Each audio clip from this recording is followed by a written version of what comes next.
Indianapolis Center, do you have any test operations restricted area 2508? Aries 31, roger. Traffic is quite luminous and is exhibiting some non-ballistic motion, over. Roger, Aries 31. Continue to descend at your discretion, over. Okay, Center. The traffic is approaching head-on, ultra bright, and really moving. And right by us, right now. There are 1,000 UFO sightings reported around the world every month. 90% of these sightings can be explained, but 10% cannot. Officially and unofficially, the U.S. military has been investigating UFOs since 1947. Their top secret goal is to find out what's behind these unexplained sightings. The Pentagon classifies them as unusual airborne anomalies, but a better term is X-Files. Join us now as Mack, Wanwan, and Commander Cobra explore these unsolved cases, UFO incidents that baffle even the U.S. military. This is Mack Maloney's Military X-Files. And now, here's Mack Maloney. Well, good evening, everyone, and welcome to Mack Maloney's Military X-Files show here on the Distant Thunder Radio Network. This is Mack Maloney with a show we have for you tonight. But first, let me introduce you to tonight's gang. First of all, girls, get ready, sit yourself down, get your fan, get your mister. You know, last week I said fister.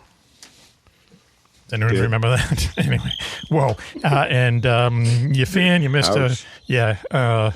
your big box of wipes, your big box of Kleenex, and the extra big squeegee, because the very famous Juan is here. Juanie. Hey, Mac. Hello, girls. How's it going? Welcome to the show. It's going to be fun tonight. I can tell right off the get-go. Mm-hmm. You say that every week. I do. What's your track record? Turned out to be right. Oh, okay, good. 10 for 10. Okay, now here's the bad news. Sorry, Milf Gilfs and Gigi Gilfs. No Coco tonight. He's on a secret mission. He'll be back in 2 weeks. Where's the boo sound effect? The what? The boo sound effect. No switch. No switch and no. Does that sound like Gilfs to you? Anyway, I didn't hear it. Okay. The second piece of bad news is no Switchy. No Switchy. He's on a secret mission as well. So we have no idea what he had for breakfast today. I can tell you what I had for breakfast. It wasn't a Grand Slam American Park, home run like he gets. But anyway. I went to Farmer's Kitchen. What? Jeez. I must have ESP. Awesome. I thought that. All right, let me just move on. Also sitting in with us, and it sounds like it's a good idea tonight, our security chief, Willie Clubb. Willie. Hey, Mac. Hi, folks. I agree with Juan. There's something in the air tonight. Is it? Yeah. Yeah, I can't describe what it is yet. Probably by the end of the show, we'll know better. Okay. It's not marijuana, is it? Is that what you smell? Play that Genesis song as a rejoin. What's that? Attention editor. Oh. Something in the air. Oh, yeah, right. That sounds in the air tonight. Yeah. Also, I'm going to save the best for last. So, also joining us is Agent X. Agent X is here with us. Exy. Hello, Mac. Thanks for having me, and I'm looking forward to what's going to happen tonight. Wow, you too. Also, on breakfast, did you know something from a historical perspective? Bismarck was the prime minister Germany. Of Germany, and his breakfast consisted of 11 boiled eggs. What? Wow. And then he had ham and brötchen, so ham and bread with it. Wow. Huh. That's good for the cholesterol, I'm thinking. 11 eggs? Boiled eggs. 11 boiled eggs. Why did you just go for the dozen? Yeah. Well, that's a good trivia question. You didn't want to overeat. Yeah. I thought you were going to say they named a pastry after him. Yeah, Bismarck's. You can get them down in Salem, Mass, by the way. For a battleship. Okay. He lived a long time, too. Also, that voice you hear joining us tonight from somewhere down south, but he used to be in the NYPD, Jocko Johnson. Jocko. Hi, guys. Glad to make the roll call on time. Yeah. Hey, Jocko. Okay. I was always late. So. He got his hat on. What is that? What kind of hat is that? Is that a Yankees hat? If it is, I'm throwing you off. No, it's not. What is it? It's like the Spartans, Some kind of helmet. Oh, you mean the college team? Okay. Like a sniper thing, Mm-hmm. It's got the blue stripe in it. Okay. Also joining us tonight, they can only make it better. First of all, our favorite good witch up there in upstate New York, Raven, is with us. Raven. Hello, my friends. Hello, Raven. How are you tonight? Hi. Okay. I'm good. Ask me what I'm drinking. What are you drinking? What are you drinking? Okay, this is how bougie I am. Yes. I have organic seltzer. Oh. Organic hard seltzer. Oh, a hard seltzer makes a difference. Yep. Which would faint. No kidding. Wow. Okay, so for those of you... David, pronounce it correctly. Hard seltzer. Seltzer. Hard seltzer. The other one using all the bubbles up there.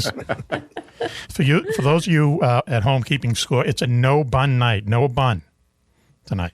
We've had double buns, we've had single buns, we've had Star Wars buns, but no buns tonight. No bun, no fun? Is that what you're saying? Is that what we're saying? No bun, no fun? Yeah, no bun, no fun. Uh-oh. They put it up in a bun, and the darn thing ran away. Okay. I'll put my hair up in a saw bun something at back the on ad. YouTube the other day, and there's a guy, they go to these barbershops, men's places, and the Yes. guy is bald. He's got like a monk bald spot. you know? Yes. And they put a bun in that with like extensions, and that's how they cover that bald spot. Oh, man. Give me that address, will you? So I listen, have to find it. Yeah. That sounds like a good fan. the other beauty here Good, I with don't us, need it, so thank God. all right, here we go, kids, is making another rare appearance. The lovely Lois Lane. Hi, everybody. It's good to be back. Hey, Lois. Hi. Hi, Lois. Lois is How's joining Clark us. doing? We'll get to that later. Heck Yeah, we want to know where Superman is. So anyway, tonight we're all here, and what we're going to be doing, one of the things we're going to be doing is talking about the Emu War. I don't think I'm even going to tease it. We're just going to be talking about the Emu War, because if you know what it was, you'll stay tuned. But if you don't, you got to stay tuned, because it's the craziest war. Can we say that without ruining it? Would you say it's the craziest war ever fought by the Australian Army? I would think by any army. Right. Okay.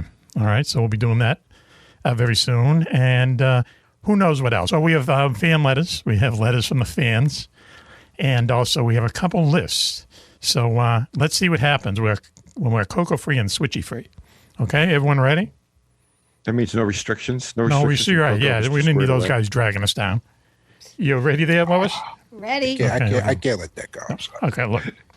So one of the lists we have tonight is, because she's our special guest here in the studio, 10 questions for Lois Lane. You ready? Can you take it, kids? 10 questions for Lois Lane. I don't know if I can take it, but I'll try. Raven, you have the list. I have the list. Okay, then I would say, here we go. 10 questions for Lois Lane. All right, cue the music. Number 10. What is it like to bask in the sunlight brilliance that is Mack?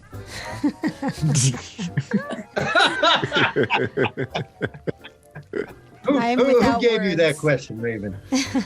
Go ahead. I can't say. I'm not at liberty to discuss that. Lois is without words. I want the answer. Okay, we better move on then. Number 9, please. 10 questions for Lois Lane. Number 9. Is it true Mack puts potato chips on his salad? I have seen that happen. Yeah, Oh it's my God. delicious, man. It's delicious.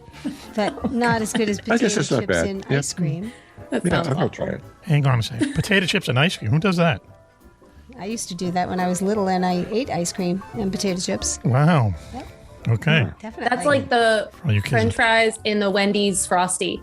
There So you go. I get Nah, that. no, wait, See? wow. It's the What? salt That's and gross. sugar. It's the salt and the sweet. It's so Well, good. that's, I don't know.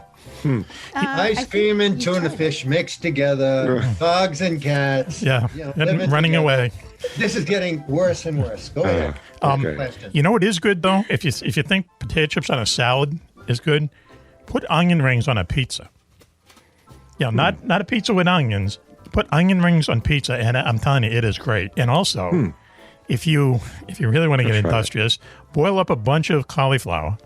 Okay, get it very soft, mush it up, whip it up, and it tastes just like mashed potatoes, right, Lois? Yes, I have done that for us. And you can't tell the difference, and it's so much better for you. Anyway, this food Make sure segment is you brought to you by. batter dip it and deep fry it. My mother fed us Oh, vegetables. yeah. Oh, that's yeah, good yeah. too. Yeah. Everything tastes good deep fried. That's the problem. I had a deep fried Twinkie last summer. Remember that? It melted in Yeah. the mouth. It was $7.50 Up at Hampton bucks. Beach? but- Yeah. No, down the Yeah. Salisbury. Down the Salisbury. They got deep fried Oreos up there, too. We've had Yes. deep fried Oreos. Yep. Yep.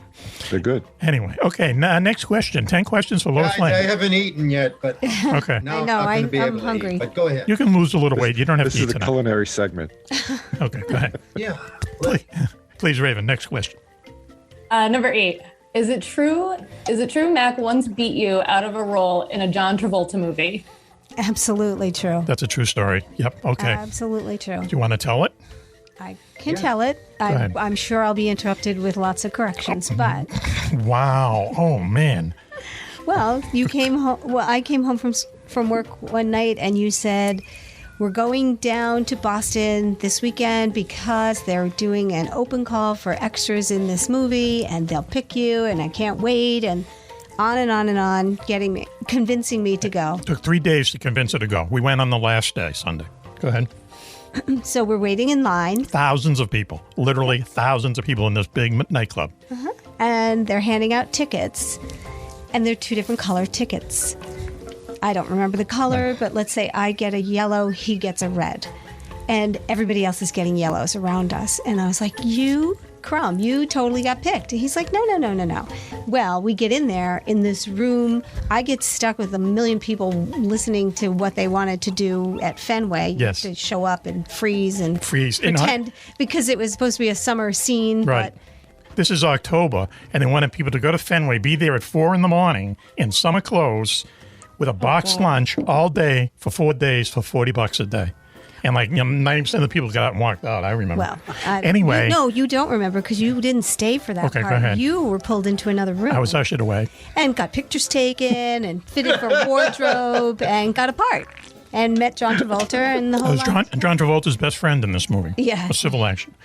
No, let me kind of. That's funny. That's the truth of what happened. And you can still see she carries some bad feelings about it. Yeah, she's pissed. Yeah. Did you have an acting words part? Because I want to go watch the movie then. No, I'll very quickly tell you, and this, by the way, is in my She's carrying that grudge in a wheelbarrow for crying out loud. Mack Maloney's Haunted Universe on sale everywhere. I talk about this. But anyway, so it went through a whole bunch of stuff and, and more pictures. And then, one night I got a call from Hollywood and they say, be in the Waltham. Is it Waltham or Woburn? There used to be a state facility out there, a state mental facility. It is now closed. Waltham. And they are using it as the set of a movie. So I said, okay. And they couldn't tell you what the movie was in the audition process. Couldn't tell you what the movie was. Couldn't tell you who's in it. Nothing. All right. So the last thing the person said on the phone to me was, wear clothes you don't want to see again. You don't want to wear again. And I'm going, oh, boy. I guess I'm not his best friend. Okay. So I go, and the place is packed. It's every lights, camera, action, Teamsters, the friggin' works, extras. It was nuts. And it's this movie called Civil Action. John Travolta's in it. And it's about how this hazardous waste factory polluted the water in Waltham, and a lot of kids got sick. And he was the lawyer who won it. Is that it, Clubb? Correction, Mac. That's Woburn. Oh, Woburn. Yeah. I'm sorry. Okay. And for your information, I live in Woburn. Oh, okay. That's right. I know that you'd want to know that. Thank you. Well, you just moved, right? They're right next to each other, yeah, right? I wasn't there when it happened, Okay. but I'm there now. They're right next to each other, aren't they? What's that? Woburn and Waltham? No, Waltham's Woburn, way down. Burlington, that's where it all happened. Yeah, okay. Yep. In the water. This is all kind of west of Boston, so but not. Well, too you far really west. didn't know much about it, and you acted in it. I thought you'd have a better background. Hey, I didn't know where. You should Here's do your your homework. dossier. I've never been there. I've never been there till I was there for that. So anyway, so we went, and basically what I found out was, they put me in this room, and everyone in there looks like they're prisoners and muggers and stuff. And they came in and they said, you're going to play extras as factory workers at this hazardous materials plant. All right. So we go, yeah, okay. And they gather a bunch of us together, and we're all in. So first they sent us to wardrobe. Now I've, wore old kind of crummy clothes, and we're all lined up. And this is not offensive, but the 2 gay guys that ran it, one of them comes over to me and he starts yelling, complete makeover. So they pull me in the trailer, and they give me these dungarees that have tar on them, and like a vest that's all ripped, and a crummy hat and stuff. And, they're fitting me like they're fitting me for a tuxedo. And then at the end, the guy says, if you don't return those, you have to pay for them. And I'm thinking, okay, I'll give you the $2 right now. So anyway, I had to wear that. And we're just hanging around. A lot of just hanging around. And finally, they came over they picked everyone but me and this other guy. And they said, okay, they point to me. And they go over to that truck over there. And I go over, and there's a guy in the truck. He's an extra, but he's also a guy that you would see in Boston commercials a lot, Ford commercials and stuff. Do you remember the commercial years ago where it's for something, and this construction workers working on the street, and the guy's playing a shovel like it's a guitar. It was like a Ford commercial. Yeah, that's this guy, okay? His name was Bob McNabb.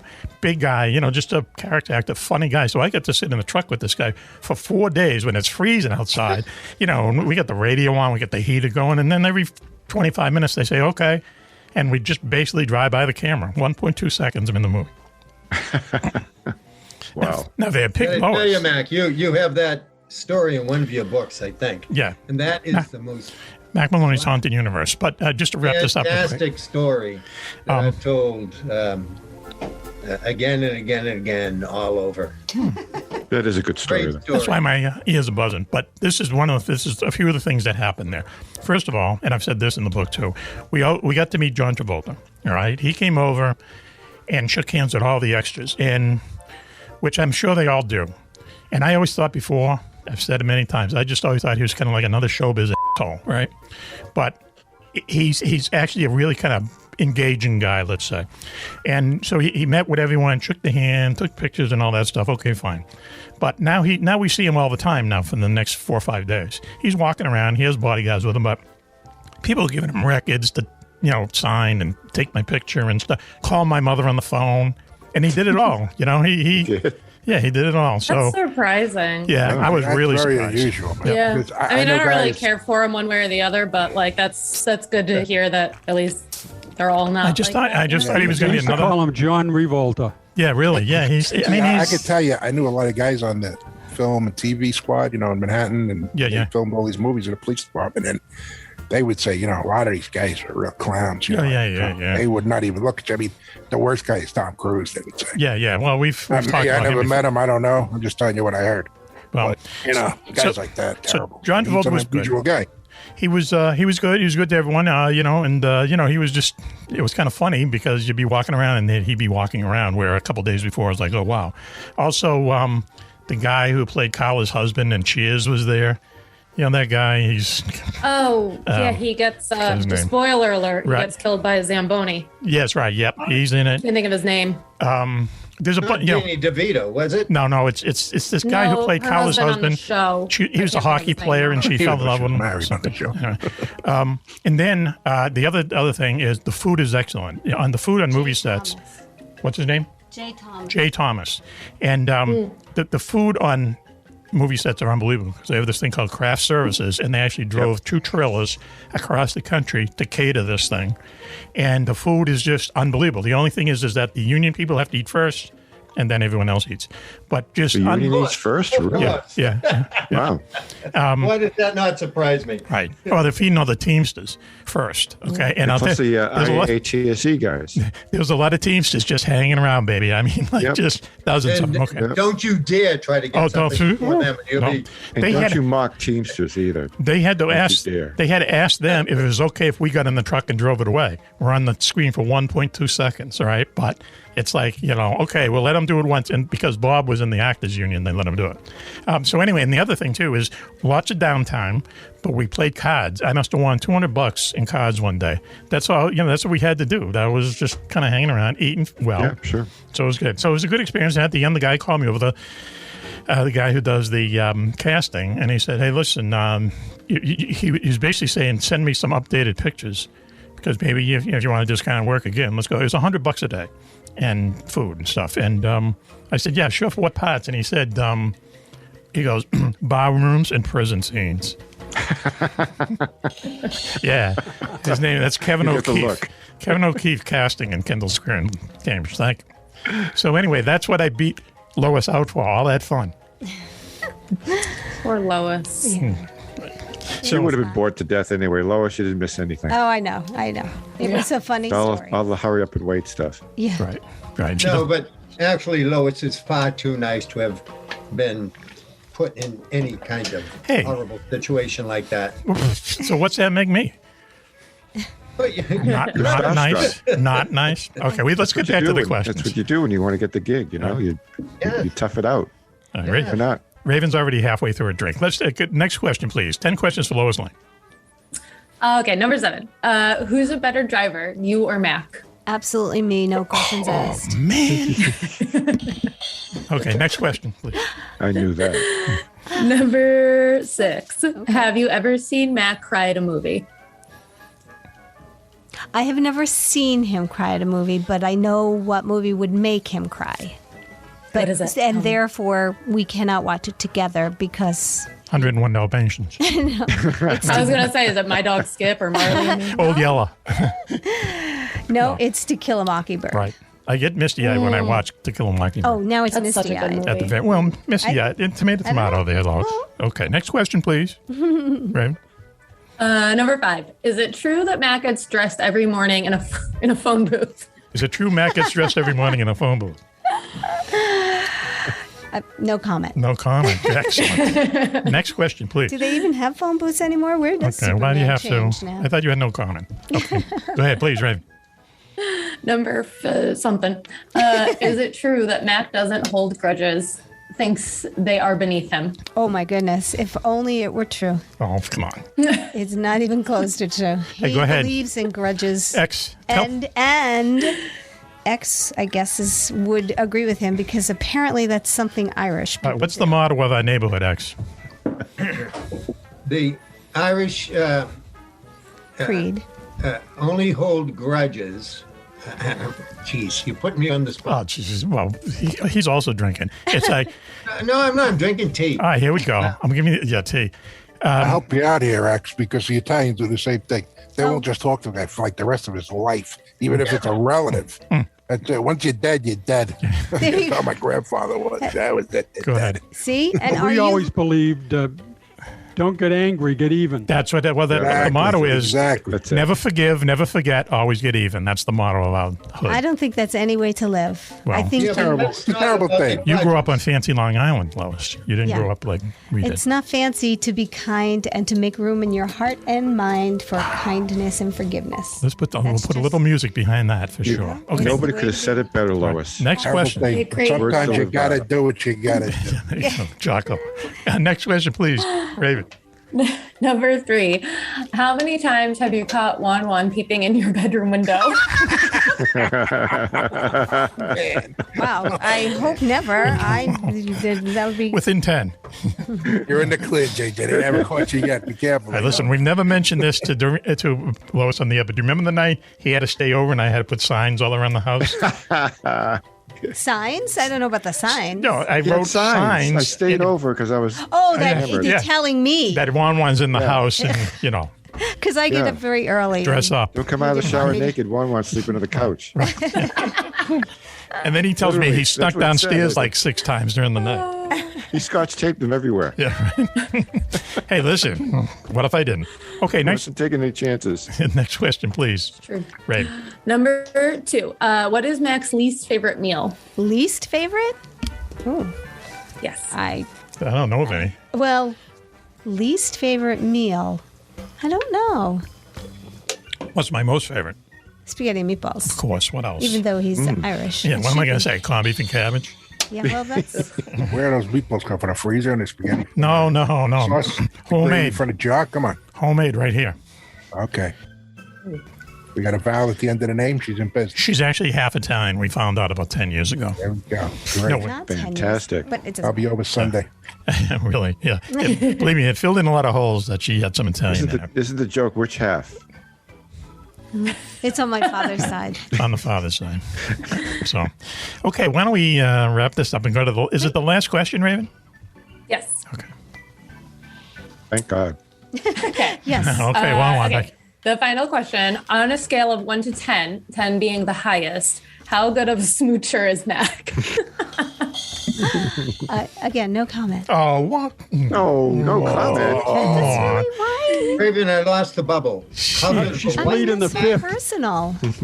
Go ahead. Just, it's okay. We'll cut it out if it's too personal. Okay. Obviously, I can't talk about this. It's embarrassing. What she's trying to say is 11. Okay. All right, wow. What? She's a good sport. That was good. Okay, so anyway, yeah, 10 Thank you, questions for Raven. Lois. Might wind up in a Mac after Hey, dark at some point. that's gonna be a thing. Like every like once a month, we'll do 10 questions. No. I think this is the first and last of the vibe I'm getting. First and last and only. Anyway, okay. You could indeed do a 10 questions for Agent X, since I knew him long before Lois ever did. That would be perfect. Yeah. And when we were young bucks. That could be and the when whole I say show. young, I mean young. Ask him the same questions. See what the answers he comes up with. So listen. So anyway, why don't we do this? Why don't we take a quick break now? Thank you, Lois, for sitting through that. By the It way. was Good job, just my Lois. pleasure. Yes, we're Thank going to you, clap. Let's Raven. clap, and because now I can put in. I'm a little embarrassed that all of it happened. That's but okay. It's good for the show. So why don't we take a quick break now, and we'll be right back after this. You're listening to Mack Maloney's Military X-Style Show here on the Distant Thunder Radio Network. Hey fans, Lois Lane here, and I think it's time for you to get some free swag from Mack Maloney's Military X-Files Show. We have badges, pins, bar coasters, and some very cool 3D show logos that we just can't wait to give away. Just go to MackMaloney.com and hit the contact button. Send us an email with your mailing address, and we'll ship the free swag out to you quicker than Switch can eat breakfast. That's MackMaloney.com and hit the contact button to get your free swag today. Requests for tasteful news of One will be handled on a case-by-case basis. We've all heard of Area 51, the U.S. government's top secret base in the Nevada desert. But have you ever heard of Area 52 or 53 or 54? 54? How about Tonopah Test Range or the Navy's secret base inside the Bermuda Triangle? Find out about them and more in Mack Maloney's Beyond Area 51, Mysteries of the World's Most Forbidden Places. Did Richard Nixon show Jackie Gleason a crashed alien spaceship near the swamps of Florida? Is it true that more UFOs are seen over a small Scottish village than anywhere else in the world? And is there a secret place in Russia that some people think is heaven on earth?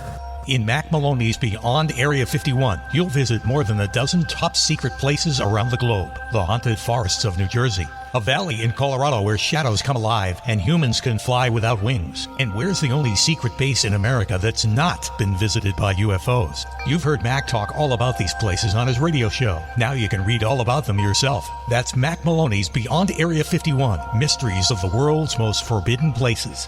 Now on sale at Amazon.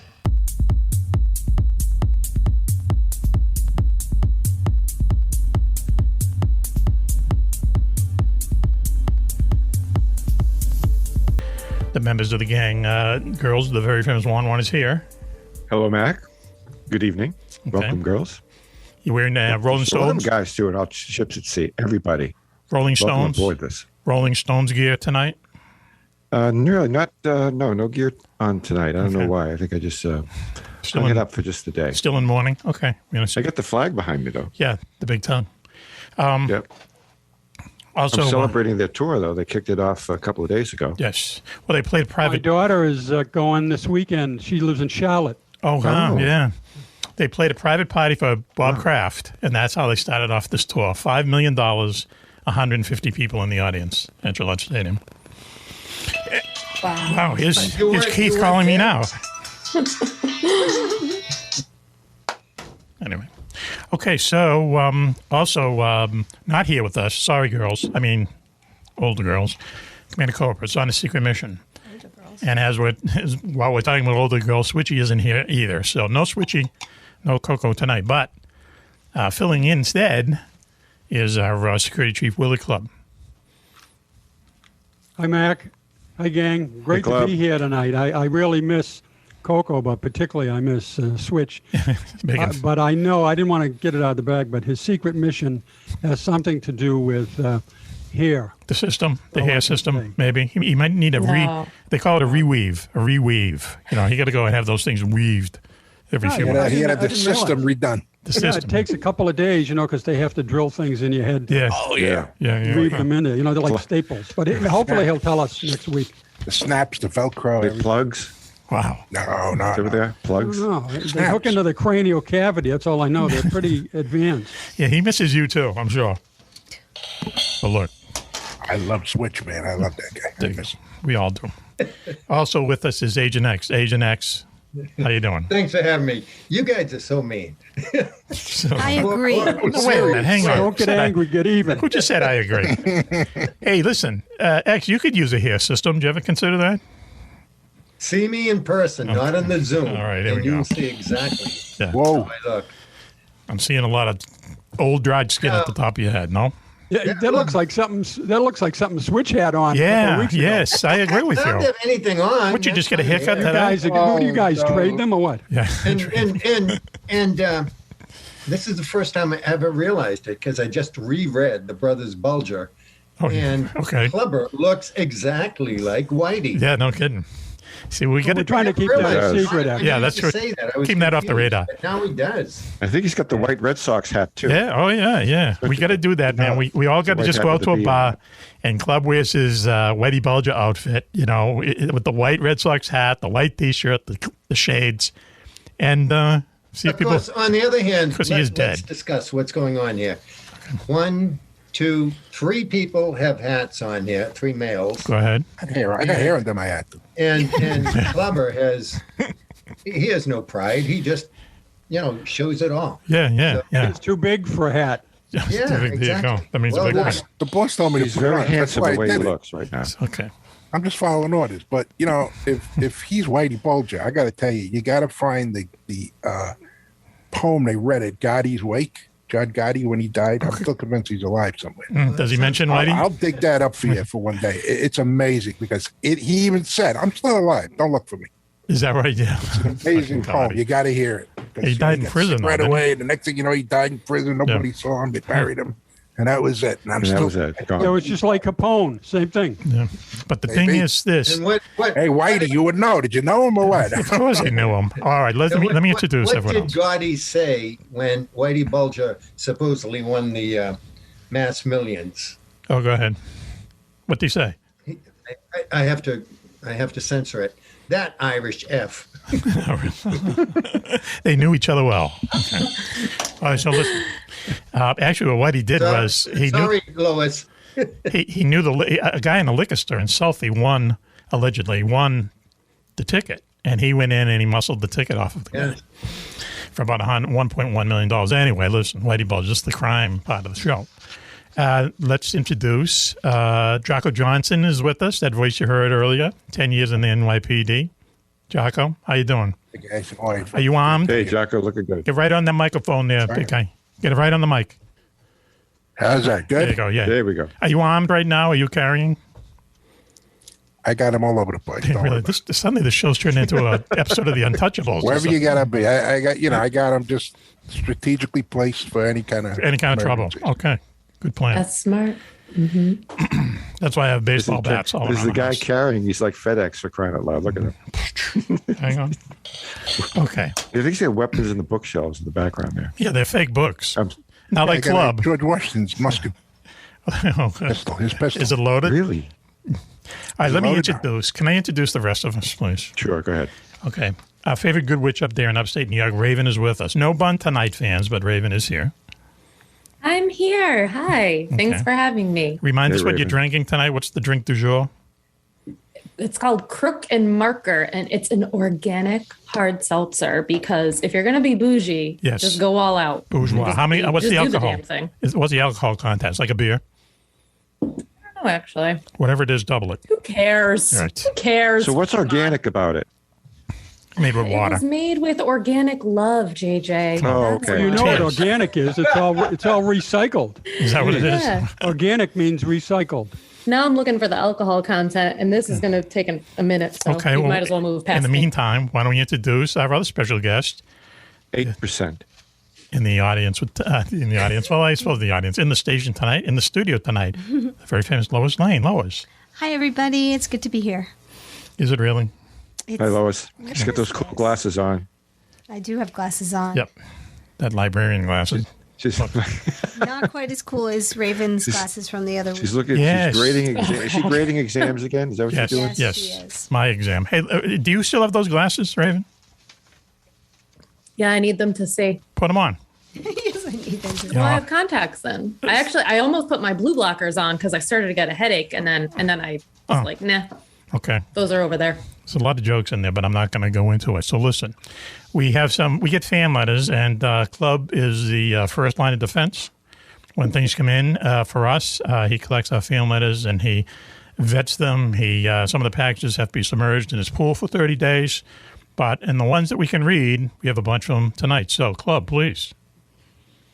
Well, Mac, I must say that I did have some issues with some of the mail that came in this week, but we were able to come up with a few that I could, discuss on the air. Read on the air, cool. Interesting, too. It's from folks all over the world, so it's nice to have that kind of response. But I'll get moving here because the first one is very interesting, and this person apparently has some time issues themselves. It says, "Hi, Mac. Do you have any new books coming out? I'll be in jail October 13th. Kisses, JC." JC is writing to me. Yeah, okay. Wow, okay. Hey, you hit all fields. You have all kinds of fans. Go ahead, please. Next one, I guess. Well, the next one is from overseas in Hartford, UK. First, I thought it was Hartford, Connecticut, but it's Hartford, UK. And they say that they love the show. It's definitely a bright spot in the week. I just wanted to thank you for the breadth of subjects covered. I've bought several excellent books written by your guest, which I probably would not otherwise have come across. Nice. Current reading includes Gary Olson's Genius, Behind the Lens. Good book. But he ends on a bad note. He said, "However, I've never read yours, but I'm sure they are very good." Wow, thank you, pal. Thank you for the great show. Maybe your books are priced too high or something. You might want to. There's no problem with that. Wow, huh? Okay, thank you. Wasn't that guy a doctor or something from the UK? Let's see. Yes, he's Dr. Sean. Dr. Sean, okay. Dr. Sean. Dr. Sean. Wow. Hi, Dr. Sean. Let's go on to the next Dr. one, Sean. please. Mac, you buy me a ticket. I'll go see him. Okay, you got it. Yeah, you should. Bring him a book. Educate him a little bit. Okay. Yeah. Absolutely. Well, next letter here is from an Edmonton Oilers fan. Now, I don't know if they live in Edmonton or they live in Chelsea, Mass., but they're an Edmonton Oilers fan. Okay. Hi, Mac. Yes, there's lots of evidence in regards to nuclear bomb explosions maybe 5,000 years ago. I know the East Indians were sure into porn, if that pyramid covered in big boobs is any idea. Okay, time for some Vicks. Time for some Vicks. Oh, my God. Wow. They still sell Vicks, huh? Cool, I guess, yeah.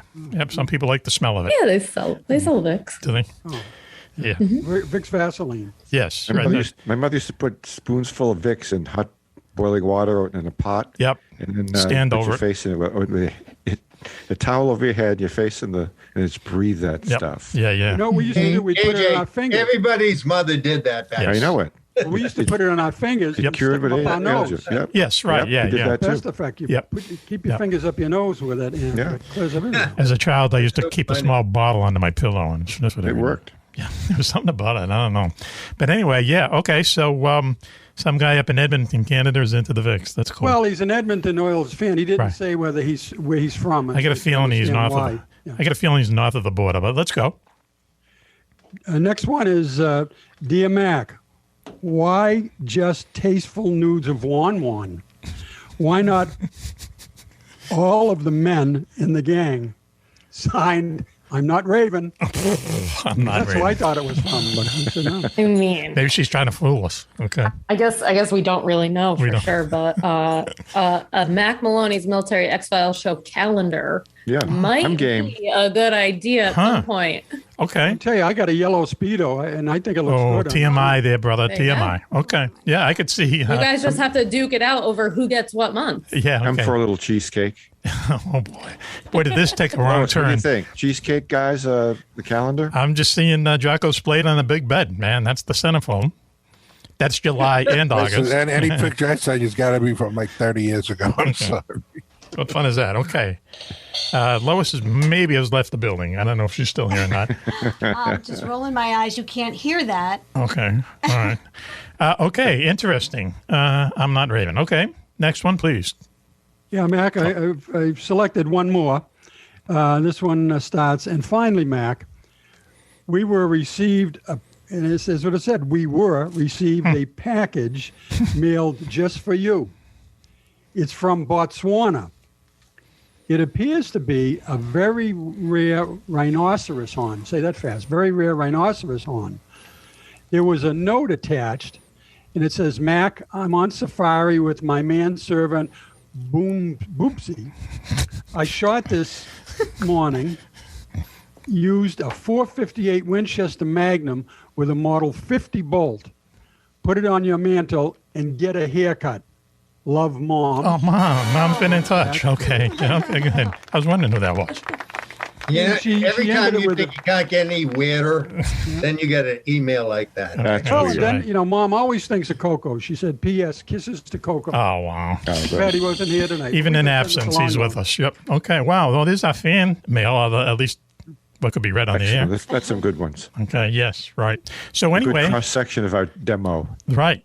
Why don't we take a commercial break now, and we'll be right back after this. Are we ready to go to a break? Sure. Okay. Sure. You're listening to Mack Maloney's Military X-File Show here on the Distant Thunder Radio Network. We'll be right back. We've all heard of Area 51, the U.S. government's top secret base in the Nevada desert. But have you ever heard of Area 52 or 53 or 54? 54? How about Tonopah Test Range or the Navy's secret base inside the Bermuda Triangle? Find out about them and more in Mack Maloney's Beyond Area 51, Mysteries of the World's Most Forbidden Places. Did Richard Nixon show Jackie Gleason a crashed alien spaceship near the swamps of Florida? Is it true that more UFOs are seen over a small Scottish village than anywhere else in the world? And is there a secret place in Russia that some people think is heaven on earth? In Mack Maloney's Beyond Area 51, you'll visit more than a dozen top secret places around the globe. The haunted forests of New Jersey, a valley in Colorado where shadows come alive and humans can fly without wings. And where's the only secret base in America that's not been visited by UFOs? You've heard Mack talk all about these places on his radio show. Now you can read all about them yourself. That's Mack Maloney's Beyond Area 51, Mysteries of the World's Most Forbidden Places. Now on sale at Amazon. Hey fans, Lois Lane here, and I think it's time for you to get some free swag from Mack Maloney's Military X-Files Show. We have badges, pins, bar coasters, and some very cool 3D show logos that we just can't wait to give away. Just go to MackMaloney.com and hit the contact button. Send us an email with your mailing address, and we'll ship the free swag out to you quicker than Switch can eat breakfast. That's MackMaloney.com and hit the contact button to get your free swag today. Requests for tasteful news of Wan will be handled on a case-by-case basis.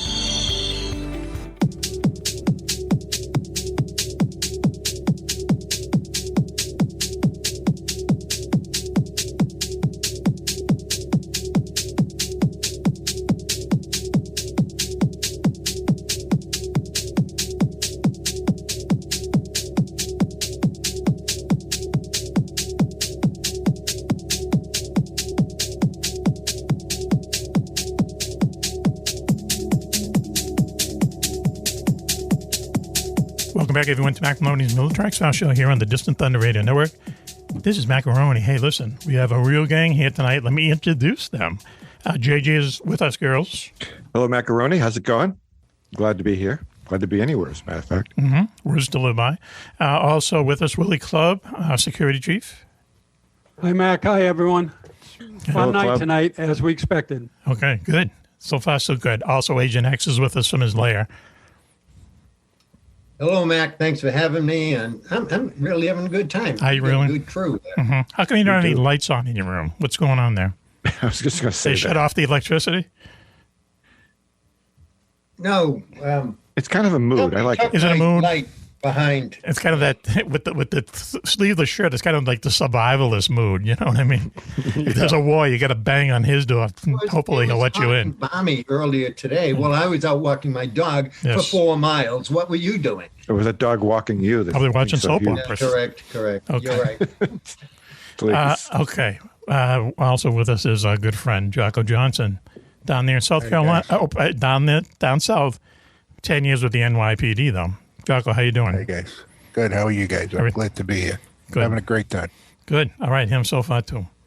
Okay. I think the South does you well, Jocko. Yeah, it's nice and quiet. I slow down a lot. That I believe. It's nice in that area. I'm not going to divulge the area that you're in. It's beautiful weather right now. It is Spring and the fall are the best time. Chamber of Commerce weather. Yeah, but you got to live with all those people living down south, right? Yeah, I don't see anybody. Anyway, up there in upstate New York, nowhere near the south, as our good friend Raven, the Good Witch Raven. Hello, my friends. It is not balmy here. It's sweater weather. Is it real already? Okay, is. You're up in upstate New York. Okay, so that means hat weather soon, right? Hat weather? Hat weather is coming. I can't do both at once right now. That's what you two girls talk about. Probably in another month. Okay, we'll mark that down. I got you covered. Okay. And in 2 weeks, you'll be wearing parkas. Exactly. Joining us tonight. Are you making fun of me? Great in the wild. No. Why would we do that? Go ahead. There's a frost warning in northern New Hampshire. Maybe not a warning, but a frost watch for maybe tonight or tomorrow night. Huh. Wow. Yeah. I was gonna move upstate New York when I retired, and they said summer's over like August 20th. What? More or less. No way, I'm out of here. Yeah, more or less. That's true. We lived up there for quite a while, and we got used to it. The thing you got to get used to up there, maybe it's where you are, Raven, is that there's a period that goes from like the beginning of January to like the middle of February where it just snows every day. It snows like about 2 inches, 3 inches every day. Literally every day. Sometimes you wake up and there's 18 inches on the ground. Yeah, right. That's always the storm. But it just builds up and builds up and builds up, and it's crazy. And then eventually it does all go away. They don't try to plow the sidewalks or anything like that. It'd be impossible to do. Why do that? Oh, no. Yeah. And we live on a side street, so we get plowed last. Yeah. Oh, really? So Raven well knows it builds character. Yeah. Do you have, when I went to visit a friend of mine who was in the military, he was up in Fort Drum, and when we went up there, city up there, Watertown, I asked him, why are all the fire hydrants and the street signs like twice the size? And he says, because when it snows, you won't be able to see them. Down here in the winter. I couldn't believe it. It was amazing. You would get a lot of snow and also really cold temperatures. I mean, there was one day it was 45 degrees below zero. Think of that, 45 degrees below zero. Cars wouldn't start. That's a good day. Yeah. I remember the car wouldn't start. I had to bring the battery in and warm it up with a hairdryer. By the way, Lois Lane is here with us. Hi, everybody. And, Hi, Lois. And that day, we happened to have an appointment for the guy to come and replace our windshield, right? So I'm waiting for the guy. So finally, I call him up and go, are you guys coming out? He goes, are you crazy? It's 45 degrees below zero. You couldn't hear anything. There's no birds or anything. It was very still, They're eerily still, yeah. Yeah, no wind. No wind. Well, the birds would have migrated south. Yeah, they were gone. So there's a lot of birds here that winter over. I don't know how they do it. Really? Well, they're wintering over from way up in Canada. It's warm. These guys year round, yeah. Yeah. So anyway, so we're out They here. sleep in your basement, JJ. They're sleeping in my barn. In his barn. In my basement. Most likely his barn. You're right. Yes, they know where to go. So look it. Why don't we do this? Is it time, Claire? Would you say time for 10 questions for Jocko? I don't know who Claire is, but oh, I'm so, okay. We'll cut that out. Okay, and we'll do that, and then we'll do the mind read. It might be funnier after the 10 questions. Okay. Okay. Here we go. So 10 questions for Jocko Johnson. Get ready there, JJ. The other JJ. Before you start, I don't know anything. Okay, we'll see. Please. All right. Start the music, please. Number 10. Were you in the NYPD for 10 years? Wait. Can I start over? I just missed that. It's okay. Happens to all of us. You were in the NYPD for 10 years. Within 100, how many donuts did you consume in that time? How many donuts in the 10 years? Myself personally? Yes. Within 100. I don't know. I'd have to really Is it thousands? You got to figure at least 3-4 days. So. 3-4 days, 10 years. Okay. All right. It's Coffee in the, as well. It's in the thousands. Okay. All right. Did you ever go? Coffee's did you have a good. favorite place? Or would you just go all over the city? No, we had a guy who made donuts, like, fresh, and he'd send them to all these bakeries and stuff. Yeah, nice. He always hooked us up nice and Nothing fresh. like a fresh baked donut. Extra jelly in them. Yeah. Extra jelly for the cops. Geez, you'd never know that you were a big donut person. Yeah, well, You can't have the white powder. It gets on the uniform. I mean, looks like Coke. Yep, we understand. Okay, here we go. Next question, please, for Jocko Johnson. Number 9. You get a call about a hippie, a yuppie, and a cat stuck in a tree. Who do you shoot first? Who do you shoot first? Well, I'm saving the cat. I don't know about the other cats. Correct. That's the right answer. Cat lover. You always go to the animal first. Okay. Next question, please. 10 questions for Jocko Johnson. Number 8. How often did you let the neighborhood kids play with your gun? Right, just Every entertain the time they kids. wanted to. It's supposed to be friendly whenever. I was a nice guy. Come on over and play with the gun. I'm sure you were. Do you understand what they call weapons in the service? Go ahead. What? Tell us. Well, when you've got a gun, or you'd never call your rifle a gun. Okay. I get you. This is my rifle. This is my gun. This is for shooting, and this is for fun. We should call them Roscoe. Excellent. Always remember that. Lois, block your ears. Okay. I'll tell you a quick story. We were in the police academy. They took us in, and we're doing a firearms training. And the first day, the guy says, "Don't ever teach anybody in your family how to use your gun. Everybody's going to want to touch it, play with it, see what it's like. Just hold it, let them look at it, get it out of their system." He goes, "Because if not, when they point it at you, it's going to look like this."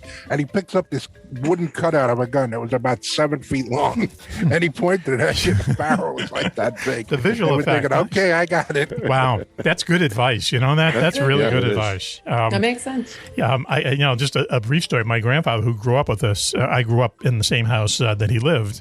Was involved in the Sacco and Vanzetti case back in the 30s. Does anyone remember that? He was? Yep. He sold the getaway car to them, okay, unbeknownst to him, okay? So he was called as a witness to that trial, and the elevator pitches these two guys who are anarchists. So they say, in the 30s, robbed the bank to kind of fund their little militia party or whatever they're doing. So they got caught. They were found guilty and they were executed. I don't know if they were hung. I don't know how they did it, but anyway, he was involved in the in this trial, and he had to testify. And I never knew this. He always carried a gun with him, but I never knew it. I never thought that there was a gun in the house. He just kept it a secret. This is like for 40 years, So that's the best way to do it. But that's the way to do it. That's how I answered before. You don't know where they are. Right. Yeah. Oh, I see. Okay, maybe not. This one under your hat, probably. Okay, I think it was common in the family in those days. Yeah, he got some threats not to testify, that type of thing. So he felt better. Those are the guys who blew up Wall Street. Carrying a piece. Those are the guys when they blew up Wall Street. What do you mean? Oh, yeah. They're the same people. They're anarchists or something. Who knows what they're up to? So anyway, next question. 10 questions for Jocko Johnson. Okay. Is it true chicks dig cups? Do chicks dig cups? Yeah, absolutely. Oh, okay. The best looking ones, too. And the nicest ones. Wow. Excellent. So fortunate. Right, I can relate to that. To protect and serve. Okay. Cool. Next question, please, for Jocko Johnson. Okay. Of the core radio show gang, Mac, Wan, Switchy, Cobra, and Raven, who is the most arrestable? Who would you arrest first? Tough one. That's a tough one. See, because, Go ahead. one's got that look. You want to drag him in right away. Right. Just for anything. Right. Mac, you want to grin by the beard, maybe, but he's a big teddy bear, so he's okay. Who? Who's the teddy bear? Not me. You're mixed up, my friend. No. Cobra's a smart guy. Bear. What? Yeah, he's like a cuddly teddy bear. Oh, I see. Big teddy bear, a cuddly guy, Who are you talking about? Wan? And then you got... Oh, you. See, I would think maybe Switch. Not a teddy bear. He's got that look. You got to be careful of those guys. Oh, yeah, Switch. Switch, he's like, he'd kill you. He's trying to just go under the radar. Yeah. He'd kill you if he was mad enough, I think. He's a wild card. Right. Yeah. That's what I'm saying. I had to watch him. Okay. So, how about Cobra? He would never see. He'd talk his way out of it. You'd never arrest him. Smart. Nice and smart. Oh, Cobra would 100% talk his way out of it. Yeah. You'd arrest yourself. You would think so. I'd let him think that, but that ain't happening. But I gotta tell you, Jocko, when you meet Switchy in person, he's just a sweetheart. He's a teddy bear. I know that. I know you. Yep. When'd you meet? Oh, that's right. We brought him out. I let everybody. When he was in town for the Exeter UFO conference, we brought him out drinking. And I remember halfway through the night, we said, "This is what happens when you hang out with us." Anyway. Yeah, that was fun. Yeah. I would have paid to see that. Yeah, it was quite the weekend. During the UFO festival. Right, yeah. Annual festival. The price of admission. Next Exeter, question. New Hampshire was excellent. Raven, 10 questions for Jocko Johnson. Number 5. Why do you hate firemen? Why do you hate firemen? How did you know that? Everyone knows the New York cops hate the firemen down there. We know, yeah. Vice versa. I've seen Reno 911. I know they hate firemen. Yeah. So why? What is the point, though? Aren't you supposed to be working together?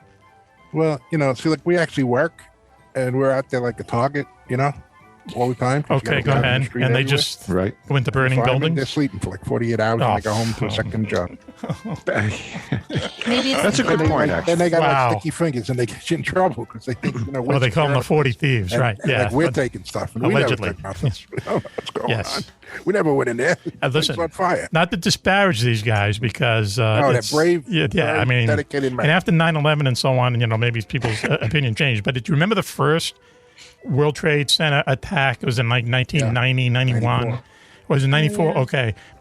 It didn't go as planned, okay? But it still was a big deal, and they flooded both towers with cops and firemen. And there's and I had actually been up to this place. It's called Windows on the World. There's a restaurant. Oh, yeah. And I guess once the firemen got through with it, there was nothing left.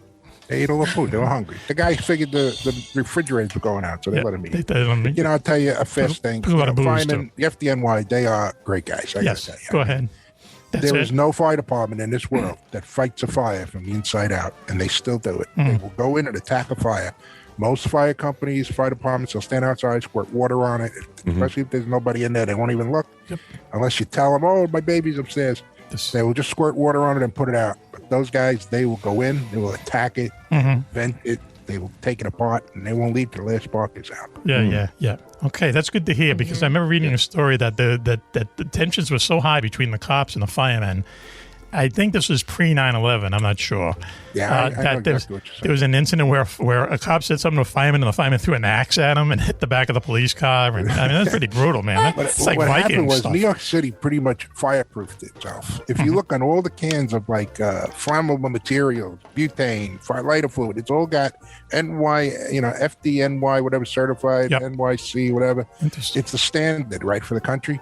So they had nothing to do pretty much after a while. Like everything that burnt was burnt and everything else was fireproof. That's funny. So they would go around, checking fire hydrants, doing inspections. And then one day, they would try to do stuff that we were doing. They would come to accidents, different jobs. And we were saying, whoa, boys, come on. We got a union. We got to work too. We got a union. So they started putting hoses, 3-inch hoses on our emergency service trucks. So they could cap into the hydrants and put car fires out and stuff. And they would show up and we're like, hey, we have friends, get out of here. That's how a lot of those... I mean, they can only do the calendar.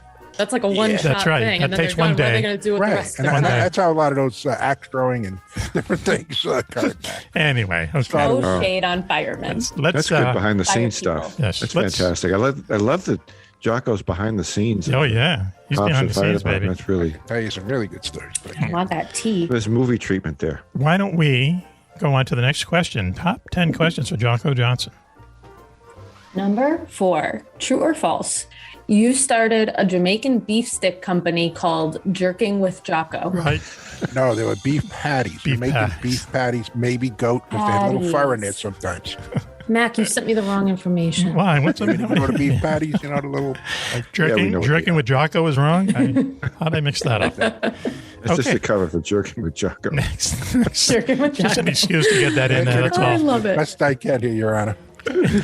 Everyone is doing a great job. Lois is not hearing any of this. No, this is, we're blocking out our headphones. She is tuned in. Anyway, next question, please. Top 10 questions of Jocko Johnson. Number 3, how many pictures of Raven do you have hanging in that special room in your cellar? We get this question a lot. It's none at all. I can't see any. Okay. Max said he was going to sell me some, but I never. I don't think the word. I better get a cut of that. You just pulled the pin out of the hand grenade, Jocko. Next question, please, Raven. Number 2, is it true that you come from a long line of Jockos? Yeah, maybe. Okay. They come over in the Mayflower. Jocko. I'm not under oath, am I? No, not yet. No. Do you want me to pull the pin now? There you go. When you know he has a hand grenade. Okay. Wow. Oh, wow. Okay. Is that a real hand grenade? It looks like it. Let's see. It is. That's a real hand grenade. It's a real hand grenade. Yikes. Okay. With a pin in it. Yeah, with a pin in it. Of course it's got a pin. If it don't, spoon pops, you're in trouble. You have a grandson there? Pull the pin out? No, I have one of those hand grenades, and it says, if you have a complaint, pull it. Yeah. Pull it. Number 1, right? And just wait a few seconds. Wow, okay. Guido Capasso gave it to me. Who? Who's that, please? My IT guy. Oh, okay. All right. I thought it was some battlefield hero. Go ahead, please, Raven. Your IT guy's named Guido? Yeah, think of that for a minute. Indeed. Interesting. You got anything against meatballs? Go ahead. Go ahead, and please. Raven. And the final question. Final question. Did you ever arrest anyone for being too good looking? No, but we've done other things. Perfect. Oh, man. So, okay, there you go. Top 10 questions of Jocko Johnson. He took them like a man, right? As long as I wasn't under oath, I'm at liberty to tell you. There you go. That's perfect. Excellent. All right, and Lois was not under oath either. I hope we're not under oath. Win-win. Otherwise, I got to tell you the truth, and sometimes it's not always pretty. So why don't we do this? Why don't we take a quick commercial break now, and we'll be right back after this. You're listening to Mack Maloney's Military I'll show here. Our show here on the Distant Thunder Radio Network. This is Mack Maloney. Or did I say macaroni already there, Lois? Yes, you did. Can you check the notes? Okay, this is Mack Maloney, okay? We have quite a gang here tonight. Kind of a different show, but, that doesn't mean it's not good. Very famous Juan is here, girls. You got it? Hi, how's it going? How's it going, girls? I came upon some songs of the other day that you gave me that were sent to you by some female admirer. Oh, yeah? Do you want it back? What song was that? Do I want it back? I get links to songs by a lot of my female. These are on a thumb. These are on a thumb. Yeah, okay. So it's very personal. We'll talk about it often. Anyway. Songs that have meaning only for the listener and the sender. Exactly. You've encapsulated I got it. You're a man, JJ. No Coco tonight and no I'm switch. a stud, dude. Yeah. Yes. Okay. Hang on a second. Maybe not music, but you do get the rim shot. No Switchy, no Coco. But Security Chief Willie Clubb is here, a.k.a. Hi, Mac. Whitey Bulger. Here tonight. Whitey. We have to be a TV show. This is insane. He's dressed up. He looks a lot like Whitey Bulger, a famous, now passed away gangster from Boston. And it's a little bit uncanny and weird. But anyway. Mac, I heard that you talked about my old buddy John Gotti. Go ahead. He had some thing about me about being Irish. Not necessarily I got to tell you, John and I used to talk all the time, and I told him we're Goombas, because I'm part Italian. Yes. He said, "You are?" I said, "Yeah, the part I sit on." Whoa, man! I know. I heard all the FBI tapes. Yeah, right. What these guys? Jeebus Clubber, I'm going to memorize that one. That's a good one. He's a funny guy. He's a funny guy. Yeah, I'm married to an Italian, so I can do that. That's right. You're entitled. Irish. Exactly. The funny thing is this is a real Boston show, but the funny thing is where he used to hang out is down Castle Island. As kids, our parents would bring us down there for, ice cream or whatever. You walk around this old fort, get back in the car and go home, I mean, it's just funny that. It was no big deal, right? It was no big deal, but, this is what this guy was up to. And plus, he also buried the bodies in Dorchester on our beach. This guy, you don't know what this means. Clubb, you'll know. Okay? How dare they? He waxed them in Salty, and he buries them in Tin Ann Beach in Dorchester. That's such an insult. I mean, that's an insult. You got to put them on someone else's turf. Yeah, but you don't want to put them on Dorchester's turf, frankly. I'd put them in. What a good time that was. I mean, when I was in Charlestown with my grandmother lived, right off of Bunker Hill, there was the Italian side of this alley that we lived in. We lived in an alley. Okay, you had Short Street and Short Street Place. It was like an alley. So the front doors are facing this cobblestoned alley. Yes. Basically, and the Dorseys and the Reagans are across the alley, and then there's the Italian side, the Catanias. That's funny. On this side, it was just fantastic. This is in Charlestown. Charlestown, are you talking about, or Cambridge? Charlestown. It sounds like Charlestown. I visited my grandmother every weekend. Right. Okay. On my mother's side. And just the fact that they have the highest percentage of armed car robbers from Charlestown makes don't believe the numbers. There's a movie called, which is actually pretty good. It's Ben Affleck is in it, called The Town. Oh, The Town, The Town. Mm-hmm. And it's like a stupid plot. He goes, did I introduce Raven? Have I introduced you yet, Raven? Hi, I don't know. Raven is with us. Hi. Hi, my friends. And also Lois Lane. Drinking. I don't know. Lois Lane is here. Hi, everybody. She does not have a bun either. No. Do you? No bun. It's a no bun night. So anyway, I'm drinking a Kentucky Stout brewed with coffee. Brewed with coffee. So you'll be awake and drunk. In Kentucky too, but there's no coffee in it. Kentucky Coffee Stout. Wow, huh? Okay. This is the I got to tell you, that sounds gross. It does sound delicious. Yeah. And it is why do you have to flavor the beer? Oh, well, then it's okay. It can be forgiven. And marker. You'll be awake. Hard seltzer, lemon, strawberry, and it's 4%. Oh, right. Wimpy. Whatever happened to beer-flavored beer? You know what I mean? I don't like it. Get that bear claw stuff. What was it called? Bear. What's the name of the brewery? White Claw? Oh, you don't need to. Oh, wait. Where you Beer are? Tree? Beer Tree. Beer Tree. Yeah. Beer Tree. Yeah. I'll hook you up. Don't worry. I gotta get hooked. I gotta do a road trip up there and just do a big handoff in case of Bear Tree. Bring a trailer. Ooh. Or rent a van. Okay. 10%. So everyone has been introduced. X, did I introduce you? Nope. Okay. All right. But Lois may I disagrees, but go ahead. Correct you about the Whitey Bulger story? Go ahead. Because I thought the same thing you did. That when we were playing down at Tinian Beach and when we were across from the McKeon Post and all that. Yes. We were launching plastic ships and throwing firecrackers. Go ahead. And all that. Another show. And that's exactly where Whitey Bulger. Oh, is that? Oh, right near Florian Hall. Buried all of those. No, there was a couple down in. It was after us. Wow. Oh, I know. It's in the 80s. Yeah. It was after us. Yes. We were innocent back then. Right. You know what we used to do? This is so nutty a show. When I was tell this. So where we live, caught in the crossfire or anything. It was just kids enjoying life amongst that crowd, dodging the bullets. We would when we were 13 and 14 years old. Now, how nutty is this when you think back on it? The drive-in movie, Neponset Drive-In, was an X-rated movie theater. Yep. Yes. So we used to climb. Of course. We used to climb up on the billboard that was right in back of it, and this thing was like 300 feet high. And a little iron ladder. Okay, it was unbelievable. And we'd bring like a couple 6-packs up there. This was they were 14 years old. Schlitz beer. Remember Schlitz was beer? Right, Schlitz. Yeah, from Philadelphia. We get face and sit up there and watch the dirty movies. It was wow. And then you have to climb back down. You fell down. And didn't know it. Okay, well, we are killing time tonight. Matt, so did growing up in society take the fun out of life? Yes. I mean, think of all those things that could have killed you. Growing up in society as if you have a choice. No, I'm not mean about in true. society. I mean society itself. Yes. Being a normal place in society. Yeah, but what's normal? I mean, making a living? You're well off. I mean, we were like overrated. Being a kid in those times. Yes.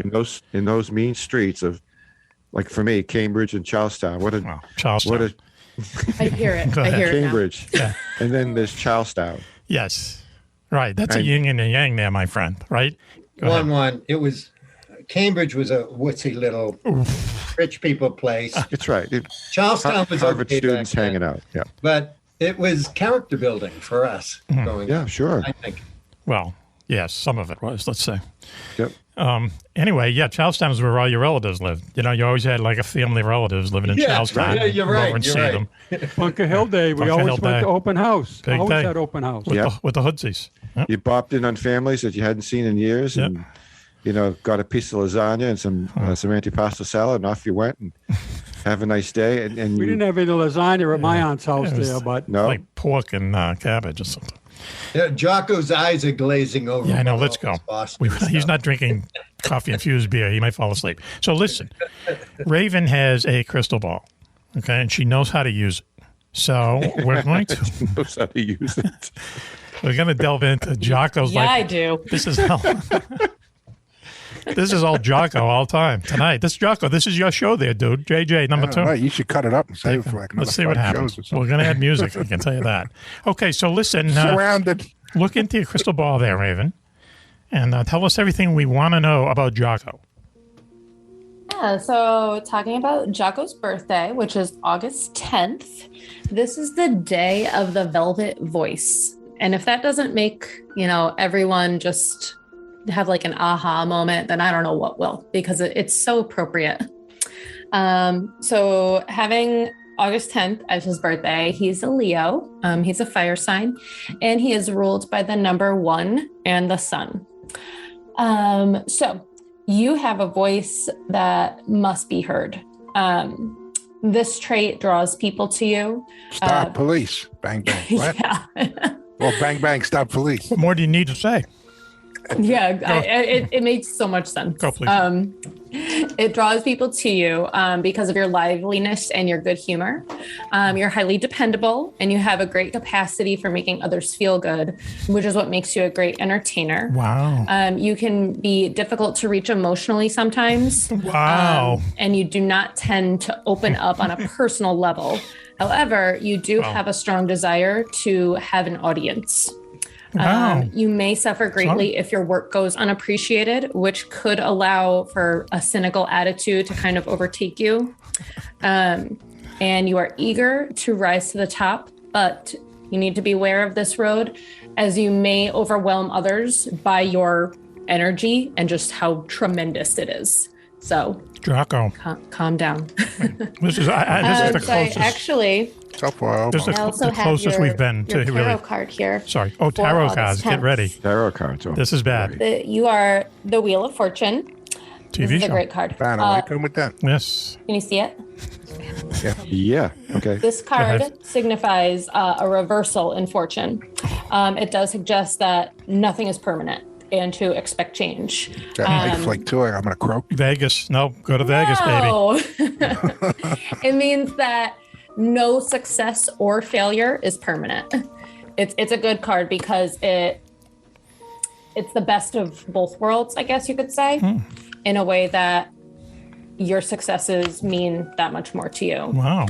And you know that you can move past any failures that you may have. And you share a birthday with Hugo Eckner. He was actually the developer of the Zeppelin. Oh, how'd that work? How'd that work? Isn't that cool? Yes. It was Zeppelin. You share a birthday with Patty Austin, a jazz singer, Jimmy Dean. Jimmy Dean. Sausage guy. Yep. Yeah, that's what I thought. I eat them. You know, the Herbert Hoover, as you guys may know, is a president. Yeah. Wolfgang Paul, he was a Nobel Prize-winning physicist, and Norma Shearer, an actress. And your meditation is so perfect for you. This is your meditation mantra. The TV is a gun pointed at the viewer. Wow, man, oh man, is that right on the money? That's what I see in my mystic ball. You were right on about everything except like three things. I never wanted to be the boss. I didn't care. That's why I went the route of being a detective rather than a supervisor. I didn't care. If people thought I was doing wrong, oh well, that's their problem. And I can't remember the other thing now, but otherwise you were spot on. That was the closest we've ever come, for sure. Wow. Okay, excellent job. When I was going through that in my crystal ball, I was floored. Just based on did you see any knowing Jocko numbers? the way that I do. Did you see any lottery numbers? It doesn't work that way, Jocko. It doesn't work like that. Man. I wish. Why? If it did, Why not? Why not? I'd be on. How about a horse? Why would the paranormal? I'd be on the show, but I'd probably not be in New York State. I'd be, in like Alaska or something. On a big yacht someplace doing the show. Listen, why would the paranormal draw the line in gambling? You know, they let you hear and know everything else. You know, they let us hang in there.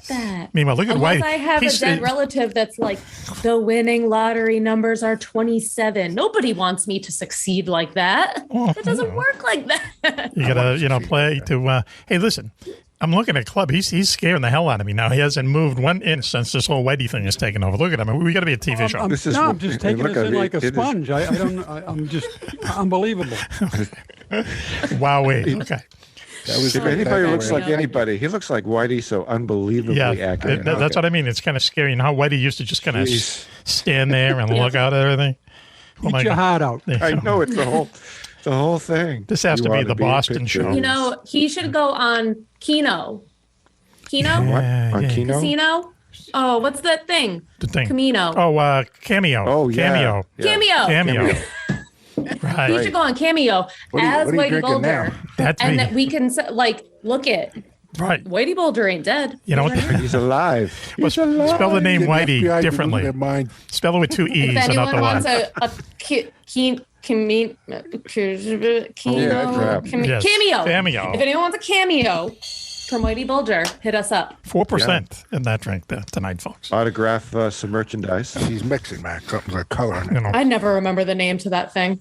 Cameo. But what's the difference between that and what's the other thing?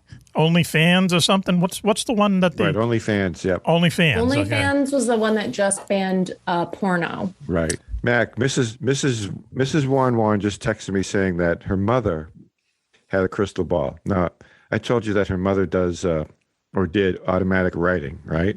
Well, was it? We talked about, the seances we went to when we were dating, and her mother was there orchestrating the seance. Cool. Wow. And then did the automatic writing to go with it? Yeah. Oof. Oh, that's some heavy stuff. That's no kidding. And I'm just dating this chick, right? And I'm going to seances. Boy. That'd be a pretty cool first date. Hey, yeah. Hey, babe, how's it going? Oh, we're just going to a seance. Okay, cool. Cool. I like seances. It's my favorite. I went to one last weekend. Wow. Again, I will say, I'd rather read a best-selling book by this author, Mack Maloney, the Star series, the Hawk Hunter book, all those great stories. On sale everywhere. Good. That's right. We should now plug X's Friends book. Go ahead, please. X, what's the name of that book? Wolf of Clontarf. Wolf of Clontarf. And now it's starting to break out into Japan and China. Oh, China. Interesting. Okay. Because they used to love the Vikings. Now they hate the Vikings. This is the story about how the Irish kicked the Vikings out of Ireland. That's the elevator pitch. And my friend says it's doing well, and I will tell him I appreciate your opportunity for me to talk about that. And if you go to his website, you will find, if you go Wolf of Clontarf, you'll see the website. Yes. You will find a ton of international interviews, international video and audio with them. Thank you. Videos. Okay, cool. Wolf of Clontarf. Clontarf, right? Clontarf. Clontarf. How the Irish kicked the Vikings out of Ireland. Wow. Okay. Ronnie. Interesting. Yes, please. And apparently that was no small feat because the Vikings were badass in that first. Nah, they're kind of pussies. They're pussies in a way by that time. When is the next Hawk Hunter book out? Because I want to be able to pre-order that. Are you going to jail October 13th? No, but I want to make sure I have it. It's I don't know. I don't know. It's around Christmas. He tells me he's hoping in about 6 months. You know what the title is? That long? The title is. He tells me, I'll give you a hint. It'll take place in medieval Spain as the Irish throw the Moors out of Spain. What are you talking about? Is that your next book? Is that what you're just? I mean, your friend's next book? Yes. Okay. I'm talking about Hawk Hunter. It's called the Jericho Raid or something. It'll take 800 years for that to happen. But you broke up. What was it? The Jericho Raid, I think, is the name of it. I don't really pick the Jericho Raid. Oh, Jericho. Yes, right. You know how the walls of Jericho. For the movie, Mac. Came down. Hey, you and me both there, brother. Yeah, we're still waiting here. It's a Netflix series, definitely. Yeah. They've not in a while, but we've been. I've said this on the show many times. We was approached 3 times. For an option, they call it. They give you a little bit of money, and all it is basically they have the exclusive rights to it for 6 months. If they don't sell in 6 months, they either that's it or they re-up. As long as they send you a check. So, right, exactly. It's like money, while you sleep type thing. It's cool. It's not a whole lot of money, but it's, why not, right? So, but every single time it comes back, too expensive. Are we all done with the crystal ball? I've done my reading. Thank you. She's done her reading. Okay. I hope you like it. Excellent. That was an excellent reading, too. Excellent. Yeah, very good. Chipper on the way out. Okay, so listen, yes. Jocko, now that we're here, you know what? Why don't we take a break so we can regroup here, and we'll get back to Jocko segment on the war with the emus, the emu war. You're listening to Mack Maloney's Military Exile Show here on the Distant Thunder Radio Network. I should remind everyone, all you have to do is go to MackMaloney.com, hit the contact button, send us an email, and you can get some of our swag, buttons, patches, bar coasters. It's kind of going fast, so I would, it's not going to last forever. Let's put it that way. So anyway, yes. What else? What are we giving them? What else, Wani? Coasters, bar coasters, and pins. Where can we get these? Oh, decals and the badges. Right. Just go to MackMaloney.com, hit the contact button. That brings you to the email where you fill out the email with your address. Just send us your address. We'll mail out the swag to you. Hey, do we have a tattoo artist that if we make an offer that guests could come up to the area, and the tattoo artist will put a Mack Maloney logo tattoo on any part of the body. Wow. Fur. Okay. I'm sure you could find one. What's the liability I would involved get that tattoo. Okay. Why not? There he is. Yeah, he's just Look at this. Jocko's There's got the badge, right? Yeah. Oh, yeah, I'm promoting You everything tonight. get the There you go. merch, bring a coaster to the tattoo get shop and crumbs. say, I got- this is I got what I it. want. Put your beard on it. Yeah, exactly. Simple. Right. Okay. And flash Simple. that badge anywhere you want there, Jocko. That'll get you out of a speeding ticket, right? Oh, absolutely. Yeah. I sure will. Absolutely. Allegedly. All right, By let's the take way, Mac, Yes. those coasters are all over New England now. Really? Okay. Because you've hit every bar from Maine I to did, yeah. Rhode Island. Okay, good. That means we don't have to do it. Okay.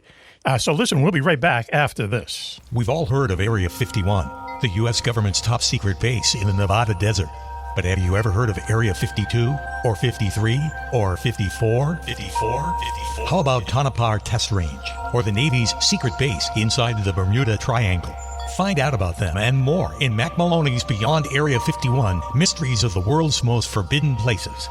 Did Richard Nixon show Jackie Gleason a crashed alien spaceship near the swamps of Florida? Is it true that more UFOs are seen over a small Scottish village than anywhere else in the world? And is there a secret place in Russia that some people think is heaven on earth?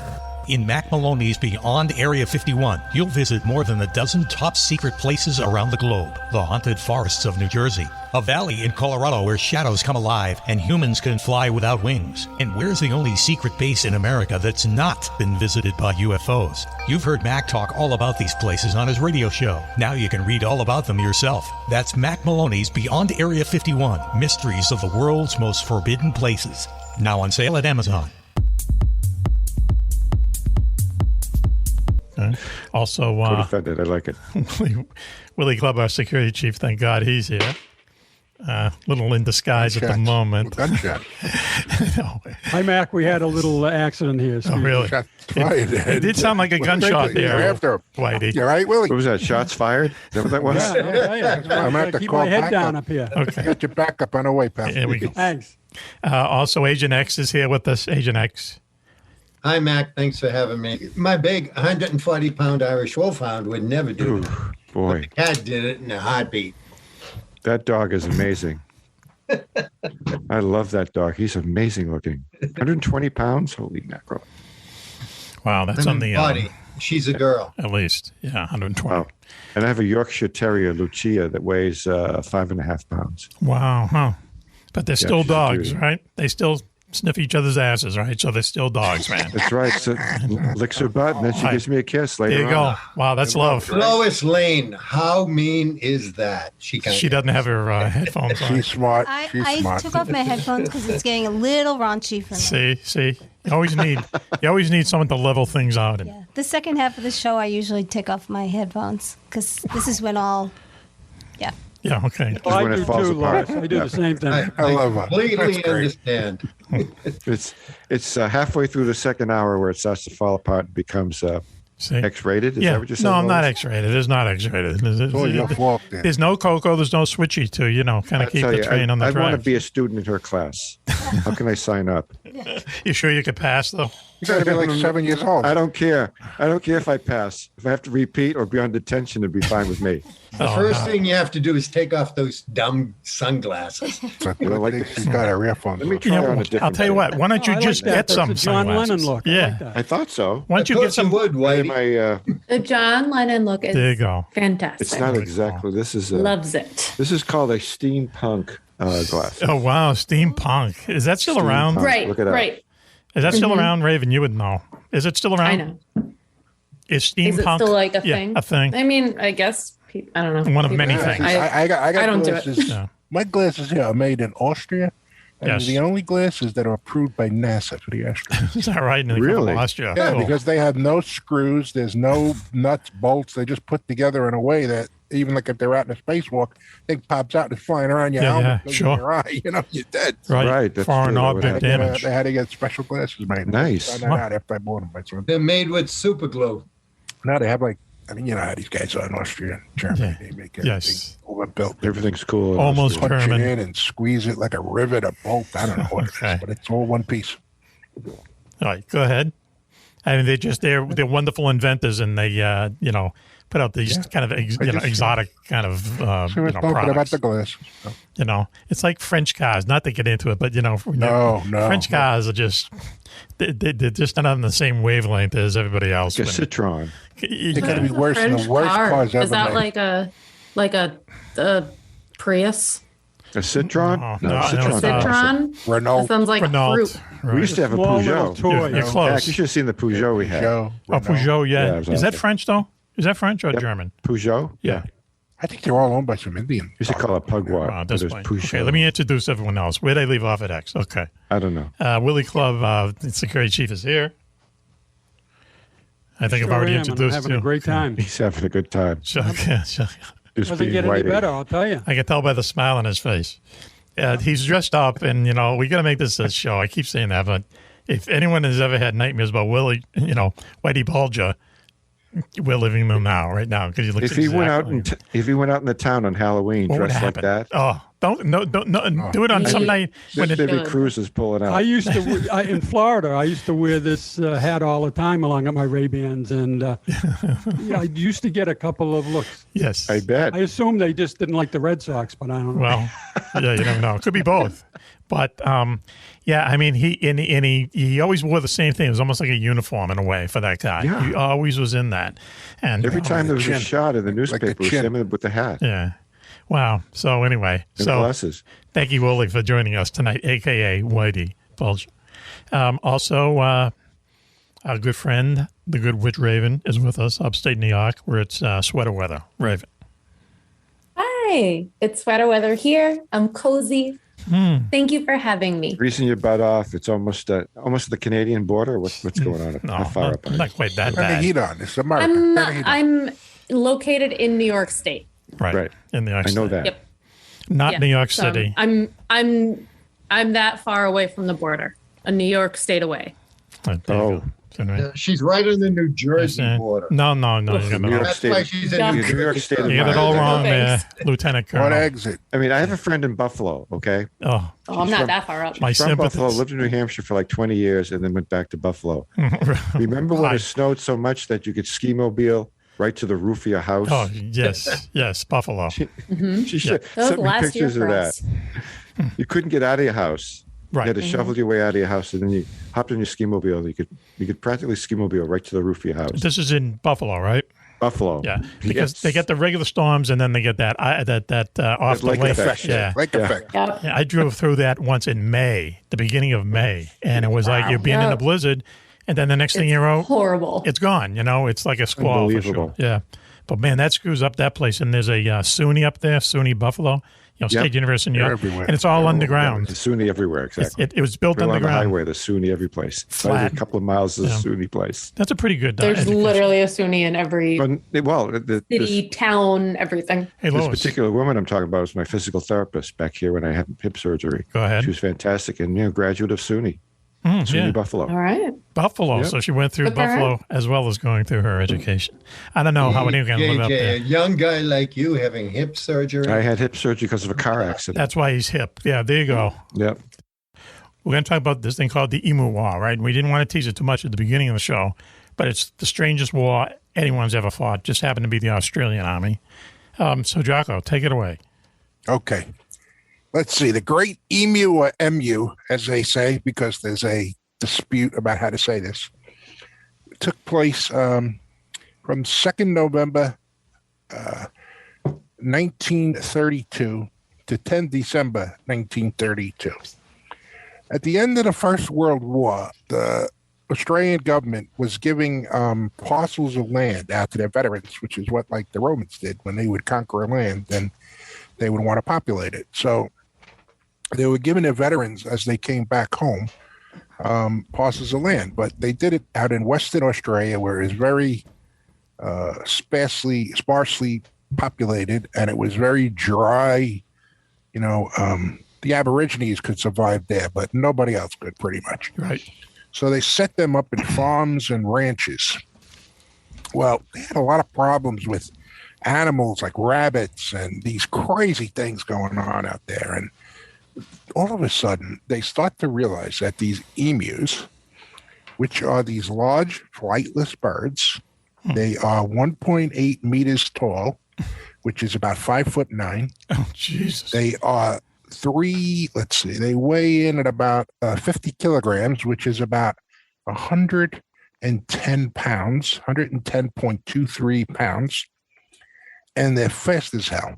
And these guys... hey, Jocko, can I just help the listeners? Because if you watch TV, there's Liberty Mutual ads. Right. He's an emu. Was a Doug and the emu. So if you want to know what an emu looks like, except he wears sunglasses, I believe. But. Yeah, he's got sounds like outfit. This. That's the noise they make. And they had these problems with these emus that they were just destroying the lands and the ranches because they're wandering around looking for food, right? So what they do is there was a point in time where, every April, right after the big rains, they would be found, just roaming around in the wild, in the bush out there, in the rainforest, and they would move into the southern, from the southern to the arid expanses, and the inland regions. They would feed mainly on grains, insects, nuts, right, and new seedlings. They're just like really big birds, right? I mean, they're like ostriches, in a way, right? They're flightless birds. Yeah, and they're not they're indigenous to Australia. Yeah, Australia, right? Everything's weird there. Go ahead. Exactly. And so these birds, that was the big problem. They want to eat the seedlings and the farms. These guys are scratching out a living on this arid plains. Yes. So they would then go and around April, they'd start to lay eggs. The females would lay, they would have a clutch of about 12 a month. They would lay one egg every 2 or 3 days. Wow.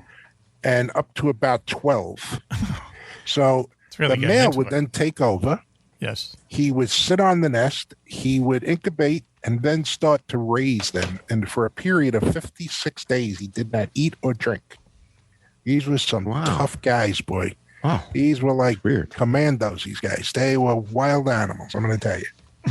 So the little eggs would come out. They were like these little striped and colored chicks.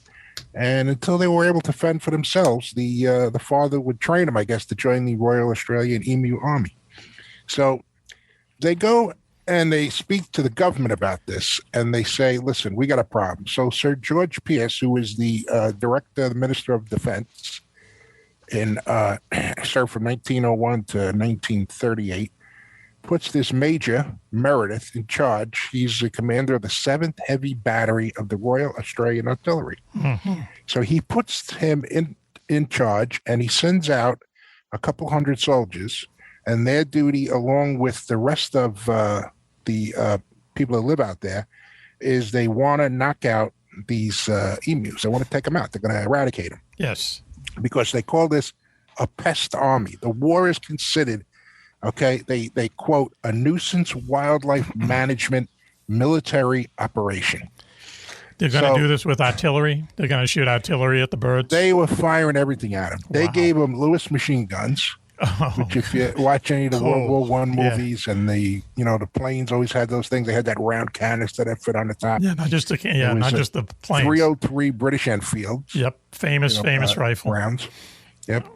Wow. And they were called the armored fighting vehicles of the animal world. Oh, cool. It would take 10 rounds minimum to take out. Really? 10 rounds? You're kidding. No wonder they used artillery. Well, you couldn't hit them in the head because they were so small. Yeah, they have the small little heads, right?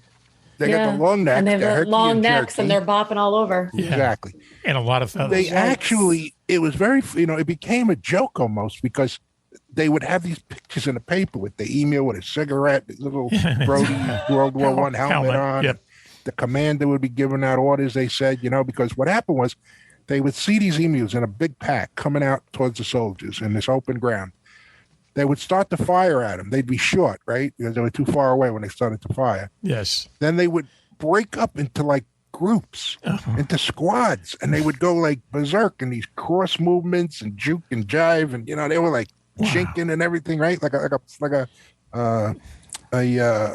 fur ball, like it was a dog fight. Yeah, sure. And snipers couldn't pick them down. Man. And because of their feathers, and they're really not that big under it, and because of the way their feathers are formed on their bodies, they couldn't find and pick out where the organs were to really like knock them down. Yeah. So they deflected the bullets. Right. So some they of would them just run around. They would get hit in parts that aren't important, and they would just keep going.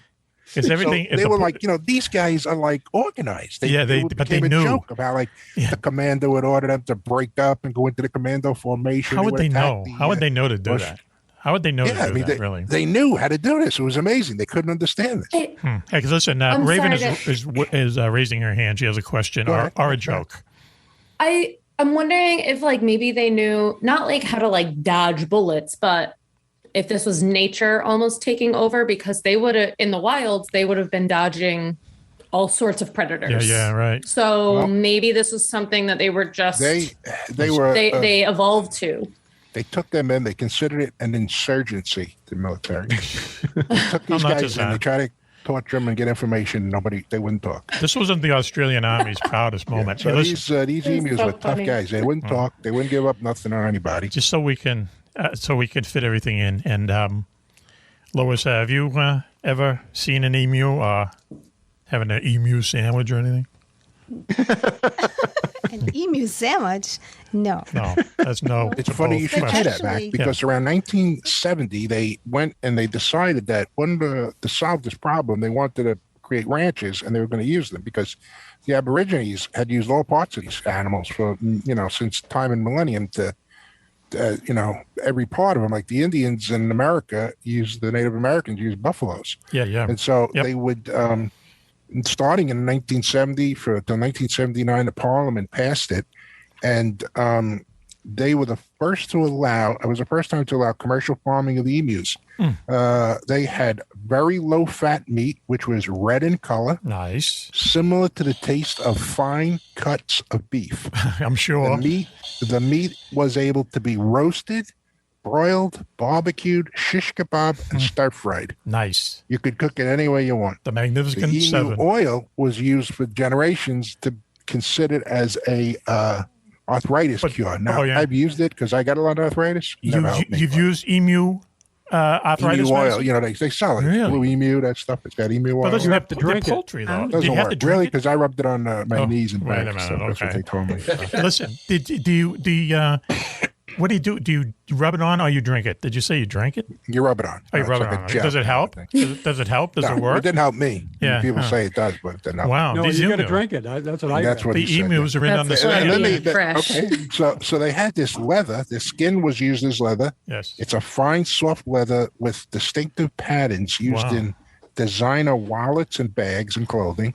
The feathers were used for the leather from their legs are thicker and more distinctive, and it's almost like crocodile skin, and it's prized for its use of handbags, ladies, designer handbags, and watch bands. Wow! Thanks for saving the world. Boats out of these things and everything. But I'll just give you a little story here, which tells you exactly.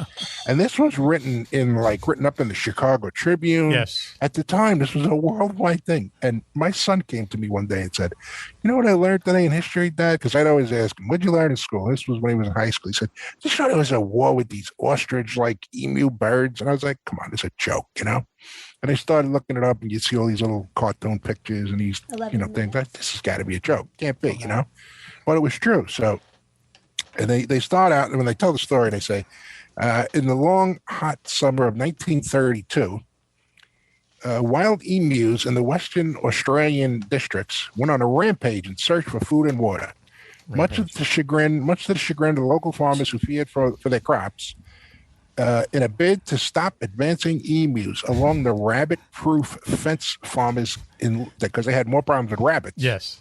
Digging holes everywhere. They couldn't too. even put things on the range because they'd step in these holes. Wow. And they'd go under the fences. They enlisted the military to help them. All right. So the Department of Defense put in this Major Meredith of the Royal Australian Artillery. Yes. He was sent to the Campion district, where he estimated 20,000 emus were causing the damage. Any estimates of 20 to 60,000. That's a division at least. Yeah, he had about he had a couple hundred soldiers plus the ranchers who came in and were given deputized, I guess, on this military insurgency they had. and they were armed with Lewis machine guns and 10,000 rounds. A party led by a major was sent into the district, and it was estimated 20,000, but they would gather in small groups. They said the groups were not able to be taken out. The settlers were outnumbered 50-1. And in this first engagement, and a group of 40 emus was sighted. Beaters were sent in to herd them into a firing range. At a distance of 1,000 meters, the first burst of fire landed short, with the second killing about a dozen birds as they raced by the cover of trees. Wow. Where's the movie? Where's the movie? Its tally, the Army party resorted to ambush tactics. Later, the same afternoon, the guns were set up at a dam. They would be able to tell when biplanes or artillery fire was getting. They would hear the artillery, and they would give an order to each other, and they would all know where to break loose. They worked as a were so group. fast you couldn't hit them. And they're delicious as well, right? Yeah, okay. That's amazing. Well, they didn't attack people, but they were attacking the ground, and they would come at them. And scary. Well, they get close enough where they take them out there with a good burst of fire. Well, listen, just to put it in a period at the end of the sentence because we're running out of time. But so what happened? Did they just finally give up? Let them be. Well, okay. So it says close to sundown, 100 birds approached within 100 meters. Again, the gun is opened fire and scattered and dispersed.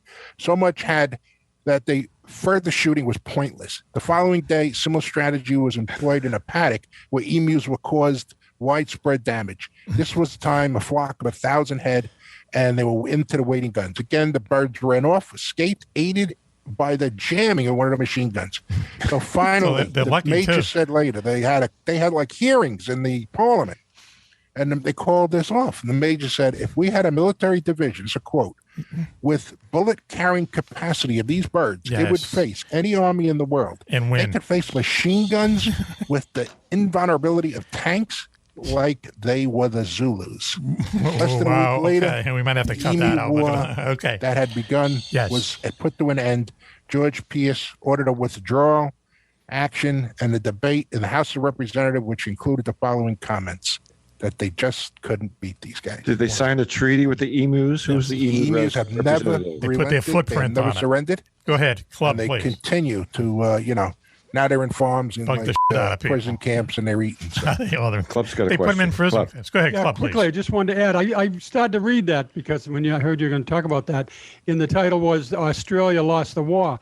The statistics on that, like you said, there were 40 to 60,000 emus. At the end of the war in 1932, 930. As you said, 980 casualties. That was 980. They fired 10,000 rounds. And they only had 980 casualties. They were incredible commandos. People. They want to put them in the military. They were incredible. Listen, in the 3 minutes we have left, they should have put them in a big area and lit them all on fire. They could have cooked them. Why not drop a bomb? That's a good idea. Drop some bombs on them. I think they tried artillery. They tried planes to spot them. Artillery. Hey, listen.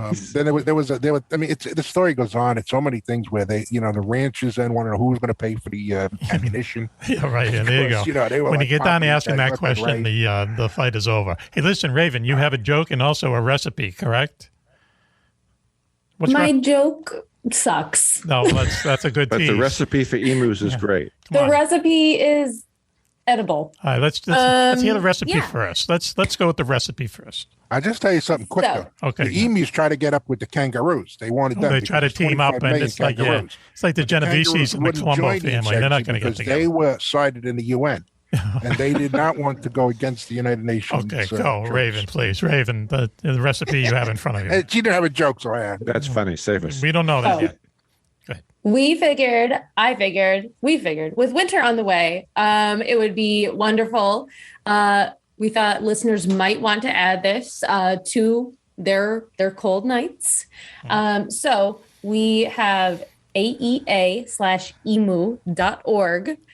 There's a soup recipe that is apparently very hard to mess up. You can add or remove anything that you want for taste. And this was the substitute, the emu meat, I should say, is the substitute for other meats that have high fat. So apparently, if you take a pound of ground emu meat, which I don't know where you get that. Yep, Australia. So I don't know. Everybody can go to their own devices. Go ahead. But you take that. Yes. 3 large potatoes, peeled and cubed. Yes. 2 cans of chicken broth. Write this down. 1 cup of chopped onions. 2 medium green peppers chopped. 2 medium sweet red peppers. Wow. Chopped. Who has the stuff 3 around to 6 there? tablespoons. Go ahead. 3 to 6 tablespoons of butter. And boil. 1 teaspoon ground black pepper. 1 cup of sour cream. And 1 cup of shredded sharp cheddar cheese. Right. And the emu. Then you throw some emu. And the emu meat. Go ahead. And this recipe and the details again can be found on the aea-emu.org. I was hungry. So if you want the full scoop, there you go. Okay, can I just ask you a question? It sounds good minus the meat. That's just me. Oh, I see. We encourage listeners to let us know if you try it and you like it. I can tell them where to get it. There's a farm, the little emu farm, and there's another farm in Vermont. And there's a store called the Barnyard Store in Vermont. And they sell everything emu. So you probably could get it. Will you, as a project for the show, will you eat emu for us, Jocko? Me? Yeah. No, negative. No. Anyone? No. You see, here's the thing. They've become such an industry now out there in Australia. They're making a lot of money on these guys. Right. But the thing is this: emu, venison, rabbits, they have no fat. Yeah. There's a disease that you can get. In the early pioneers in America, when they went out west and they were killing rabbits and just sustaining themselves on rabbits, beaver, and things that had no fat, there was an illness you get. They thought they were okay because they were eating meat, but they had no fat content. You need fat. And you need that to live. And it was not very good. These people would get sick. I can't remember the name of the disease, but imagine some doctor saying to you, "You're not eating enough fat." Yeah, that's all they ate. That back was their entire diets. But I encourage people to just look online like Clubb did, because the stuff is fantastic. I'm looking it up, and it's so funny. It's amazing. I mean, it's just amazing. If anyone out there, wants to, in Maine, all over the place. If anyone out there wants to get emu, we'll pay the bill. Okay, we'll pay the bill if we can arrange. If we can arrange for someone out there listening to get some emu, and as Raven said, put it in a stew, whatever. And just tell us if you like that. How much is it? Before I say that, how much is a pound of emu? I hope it's not $200. You know what you should try, Jocko? I saw around there the emu testicles are supposed to be a delicacy. Yeah, well, I don't know about that. I'm trying emu burger maybe.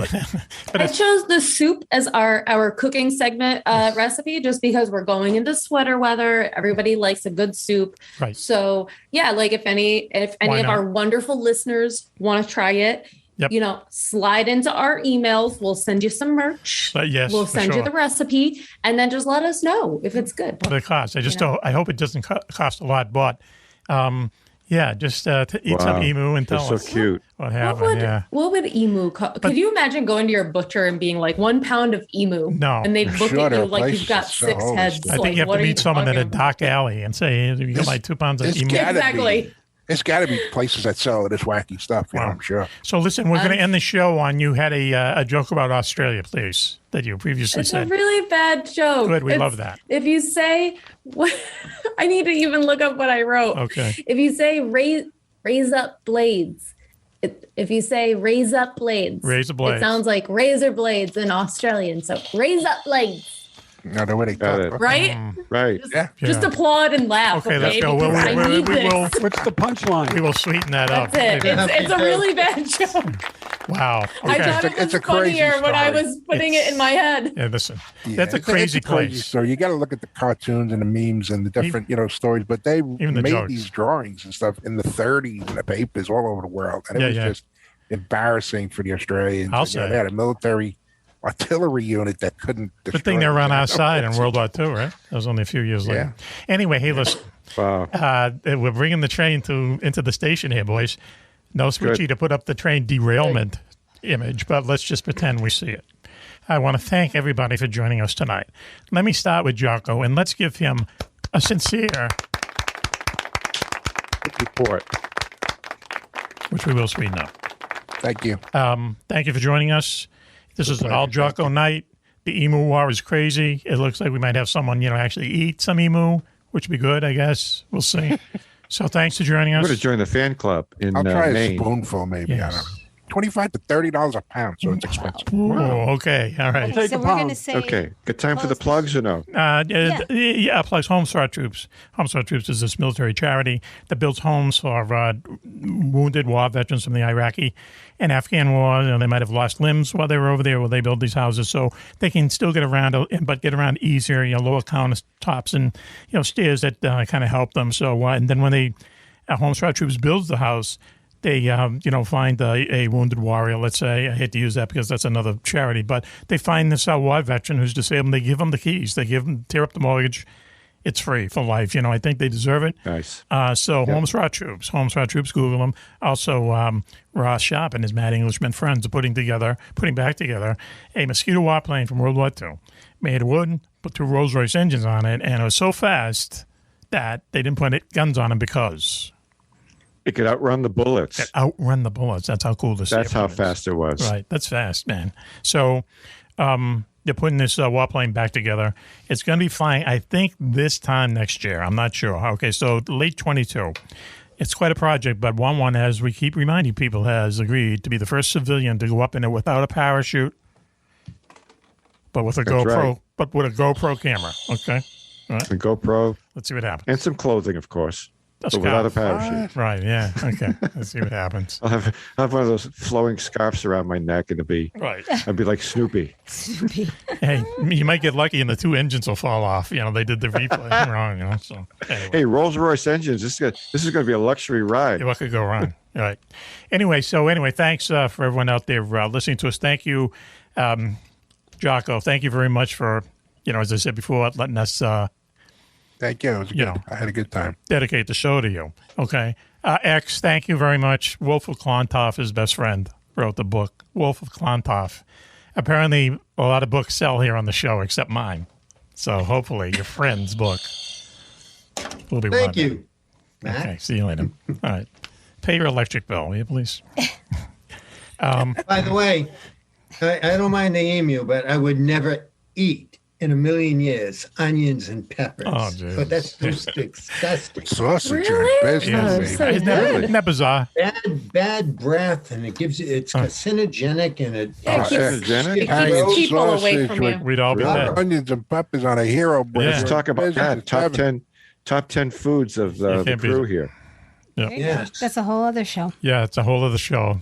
Sorry to say we're wrapping this one up. So listen, thank you. Clubb, thank you for joining us and dressing up as Whitey. Raven again. Thank you for having me. Very informative show today. Yeah, I'll say that. Thanks, Jocko. Thank you, Whitey. Plus, we had some jokes at the end. Thank you. Raven, thank you for joining us. The No Bun Night. So much. This is the No Bun episode. Okay. It's no bun. Thank you for the crystal ball reading. Right. You are awesome. So welcome. That was good. Thank you very much. Thank you. Awesome. Glad you guys loved it. The next time, though, let's try to throw in a huss there. I think Jocko had a good idea there. Can they just give us a hint of what the huss's name is and where they're going to go off? Okay. It doesn't work like that. But I wish that doesn't make any sense. Wherever, don't matter. Yeah, right. It's just. What if I just said Skid Row McGee? Skid Row McGee in the 7th at Belmont. Yeah, okay. It just came to me. Okay, good. Skid Row McGee. Search that to show at Saratoga. Yes. We'll play him across the board. Let's go. Sure. Lois, thanks for joining us tonight. Oh, it's my pleasure. What fun you guys are. I think you brought something added to it. It's like we're the ice cream and you're the topping. Yeah. I'm not sure that's true. I agree. But, okay. Thank you, Lois. Will any of us be on detention after the show? Please. He wants to be alone there. No, listen. All right. Thank you. I used to love detention. What? Yeah, well, some people like changing diapers. It was like Breakfast Club. I got no time for that. You saw the movie Breakfast Club. It was like that. No, I never saw it. Great that. place to meet chicks. Best movie. I love that movie. Juan, every time I think you disappoint me, you exceed your previous. He never disappoints. It's the life the world will want. It's the life force. Place. You weren't sitting there with your hands on a desk with a Christian brother. Hell no. Here we go. Walking around you, making sure your hands were exactly. I had Franciscans. No, in detention, I was doing the Wipeout drum solo. Who wasn't? Okay. Oh my God. Who wasn't? The Franciscan brothers, they had those knots in their robe. Those belts they wore. Multi-use. Man, it was like getting hit with a baseball. Yeah, listen. Yep. See, when I tell you my Catholic camp story for 2 weeks when my parents went to Niagara Falls. They sent me to a Catholic camp. Here's a movie. CYO? in Massachusetts. Mm-hmm. What did you have? Miramar, right? La Salette. Oh, in Ipswich. Yep, in Ipswich. La Salette, right down the road here in Ipswich. Did you butt into adult life? Yeah, that's why you were a rich kid, weren't you? I guess. A rich kid from Cambridge. With relatives in Charlestown? Where? Rich kid makes perfect sense. I can only afford day camp. You're right. Juan, the rich kid. I know. For 2 weeks. It rained most of the time, too. It did? See, God. Like that. Where was God? Here you are at a religious retreat. We went to church every day, too. Oh, there he was. That's on vacation. We ate at these big tables like... cool. I don't know. More gruel, sir. Can I ask a very question? Politically incorrect question? Sure. No. Were there any women around? I was waiting. I was going to ask that. You mean at the camp? Yes. No. Okay. So listen, I just want to thank you. They're all, brothers they're becoming priests, I guess. It's like schools, girls' schools. Okay, listen. All right, okay, good. That's good. You had a good experience, even though it rained. I've seen women monks before, but what do they call them? Not at this place. What do you call a woman monk? A mink? I don't know. A monkette, I guess, maybe. I don't know. Monkette. Good name for a band. Excellent name for a band. I'm starting to manufacture and sell this stuff. What is that? Jocko? Do you reckon with Jocko beer? Jocko Go Juice or something. It's terrible. Jocko's Go Juice. It's terrible. That's okay. I tried. It was horrible. What is it, like an energy? Is that an energy drink? I guess. Yeah. It's disgusting. Anybody who drinks it should be arrested for bad taste. Yeah, exactly. I just made some coffee. That was question 11. A couple shots of espresso in there, and I was the best. There you go. Wow. Well, I'll drink it if it's got coffee in it. Nah. That seems to be my thing. If it's brewed with coffee. Coffee and beer. It's my thing. Coffee and beer is gross. No, it's not. I'm calling the police. It's a good porter. No, guys, we need to go back to the days where coffee-flavored coffee, beer-flavored beer, let's get back to that, okay? Okay. Water-flavored water.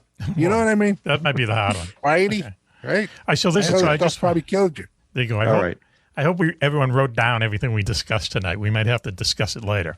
I have no idea. Emu Wars and coffee. Thank you. Mm-hmm. Thank you. And Jocko. And my killer joke, obviously. Okay. Hey, listen, we can sweeten anything up, okay? Yeah, right. Okay. Don't worry. But, all right. Maybe work out your material with your father, your hilarious sense of humor father. Yeah. Oh, my God. Dad is out there. No, thanks. Whatever he rejects, we'll do, okay? It's like George, opposite on Seinfeld. This is the opposite. Yeah. Thank you, everyone listening. Thanks to all our fans out there, if I can use that term. 7 radio networks, Armed Forces Radio, and also podcast. Anywhere, any place that your podcasts live and jive. You can find us. Literally anywhere. Yep. I've found us on every streaming platform. Yeah, it's crazy. 42% of the listeners listen on Apple Podcasts. Mm-hmm. Okay, 42. cool. That's a good one, yeah. Yeah. So anyway, thank you, everyone out there listening. Thanks, gang, and we'll see you next week, okay? Okay. This is Mack Maloney for the entire gang saying, until next week, or until you hear us again, be safe, be happy, and... Bye-bye.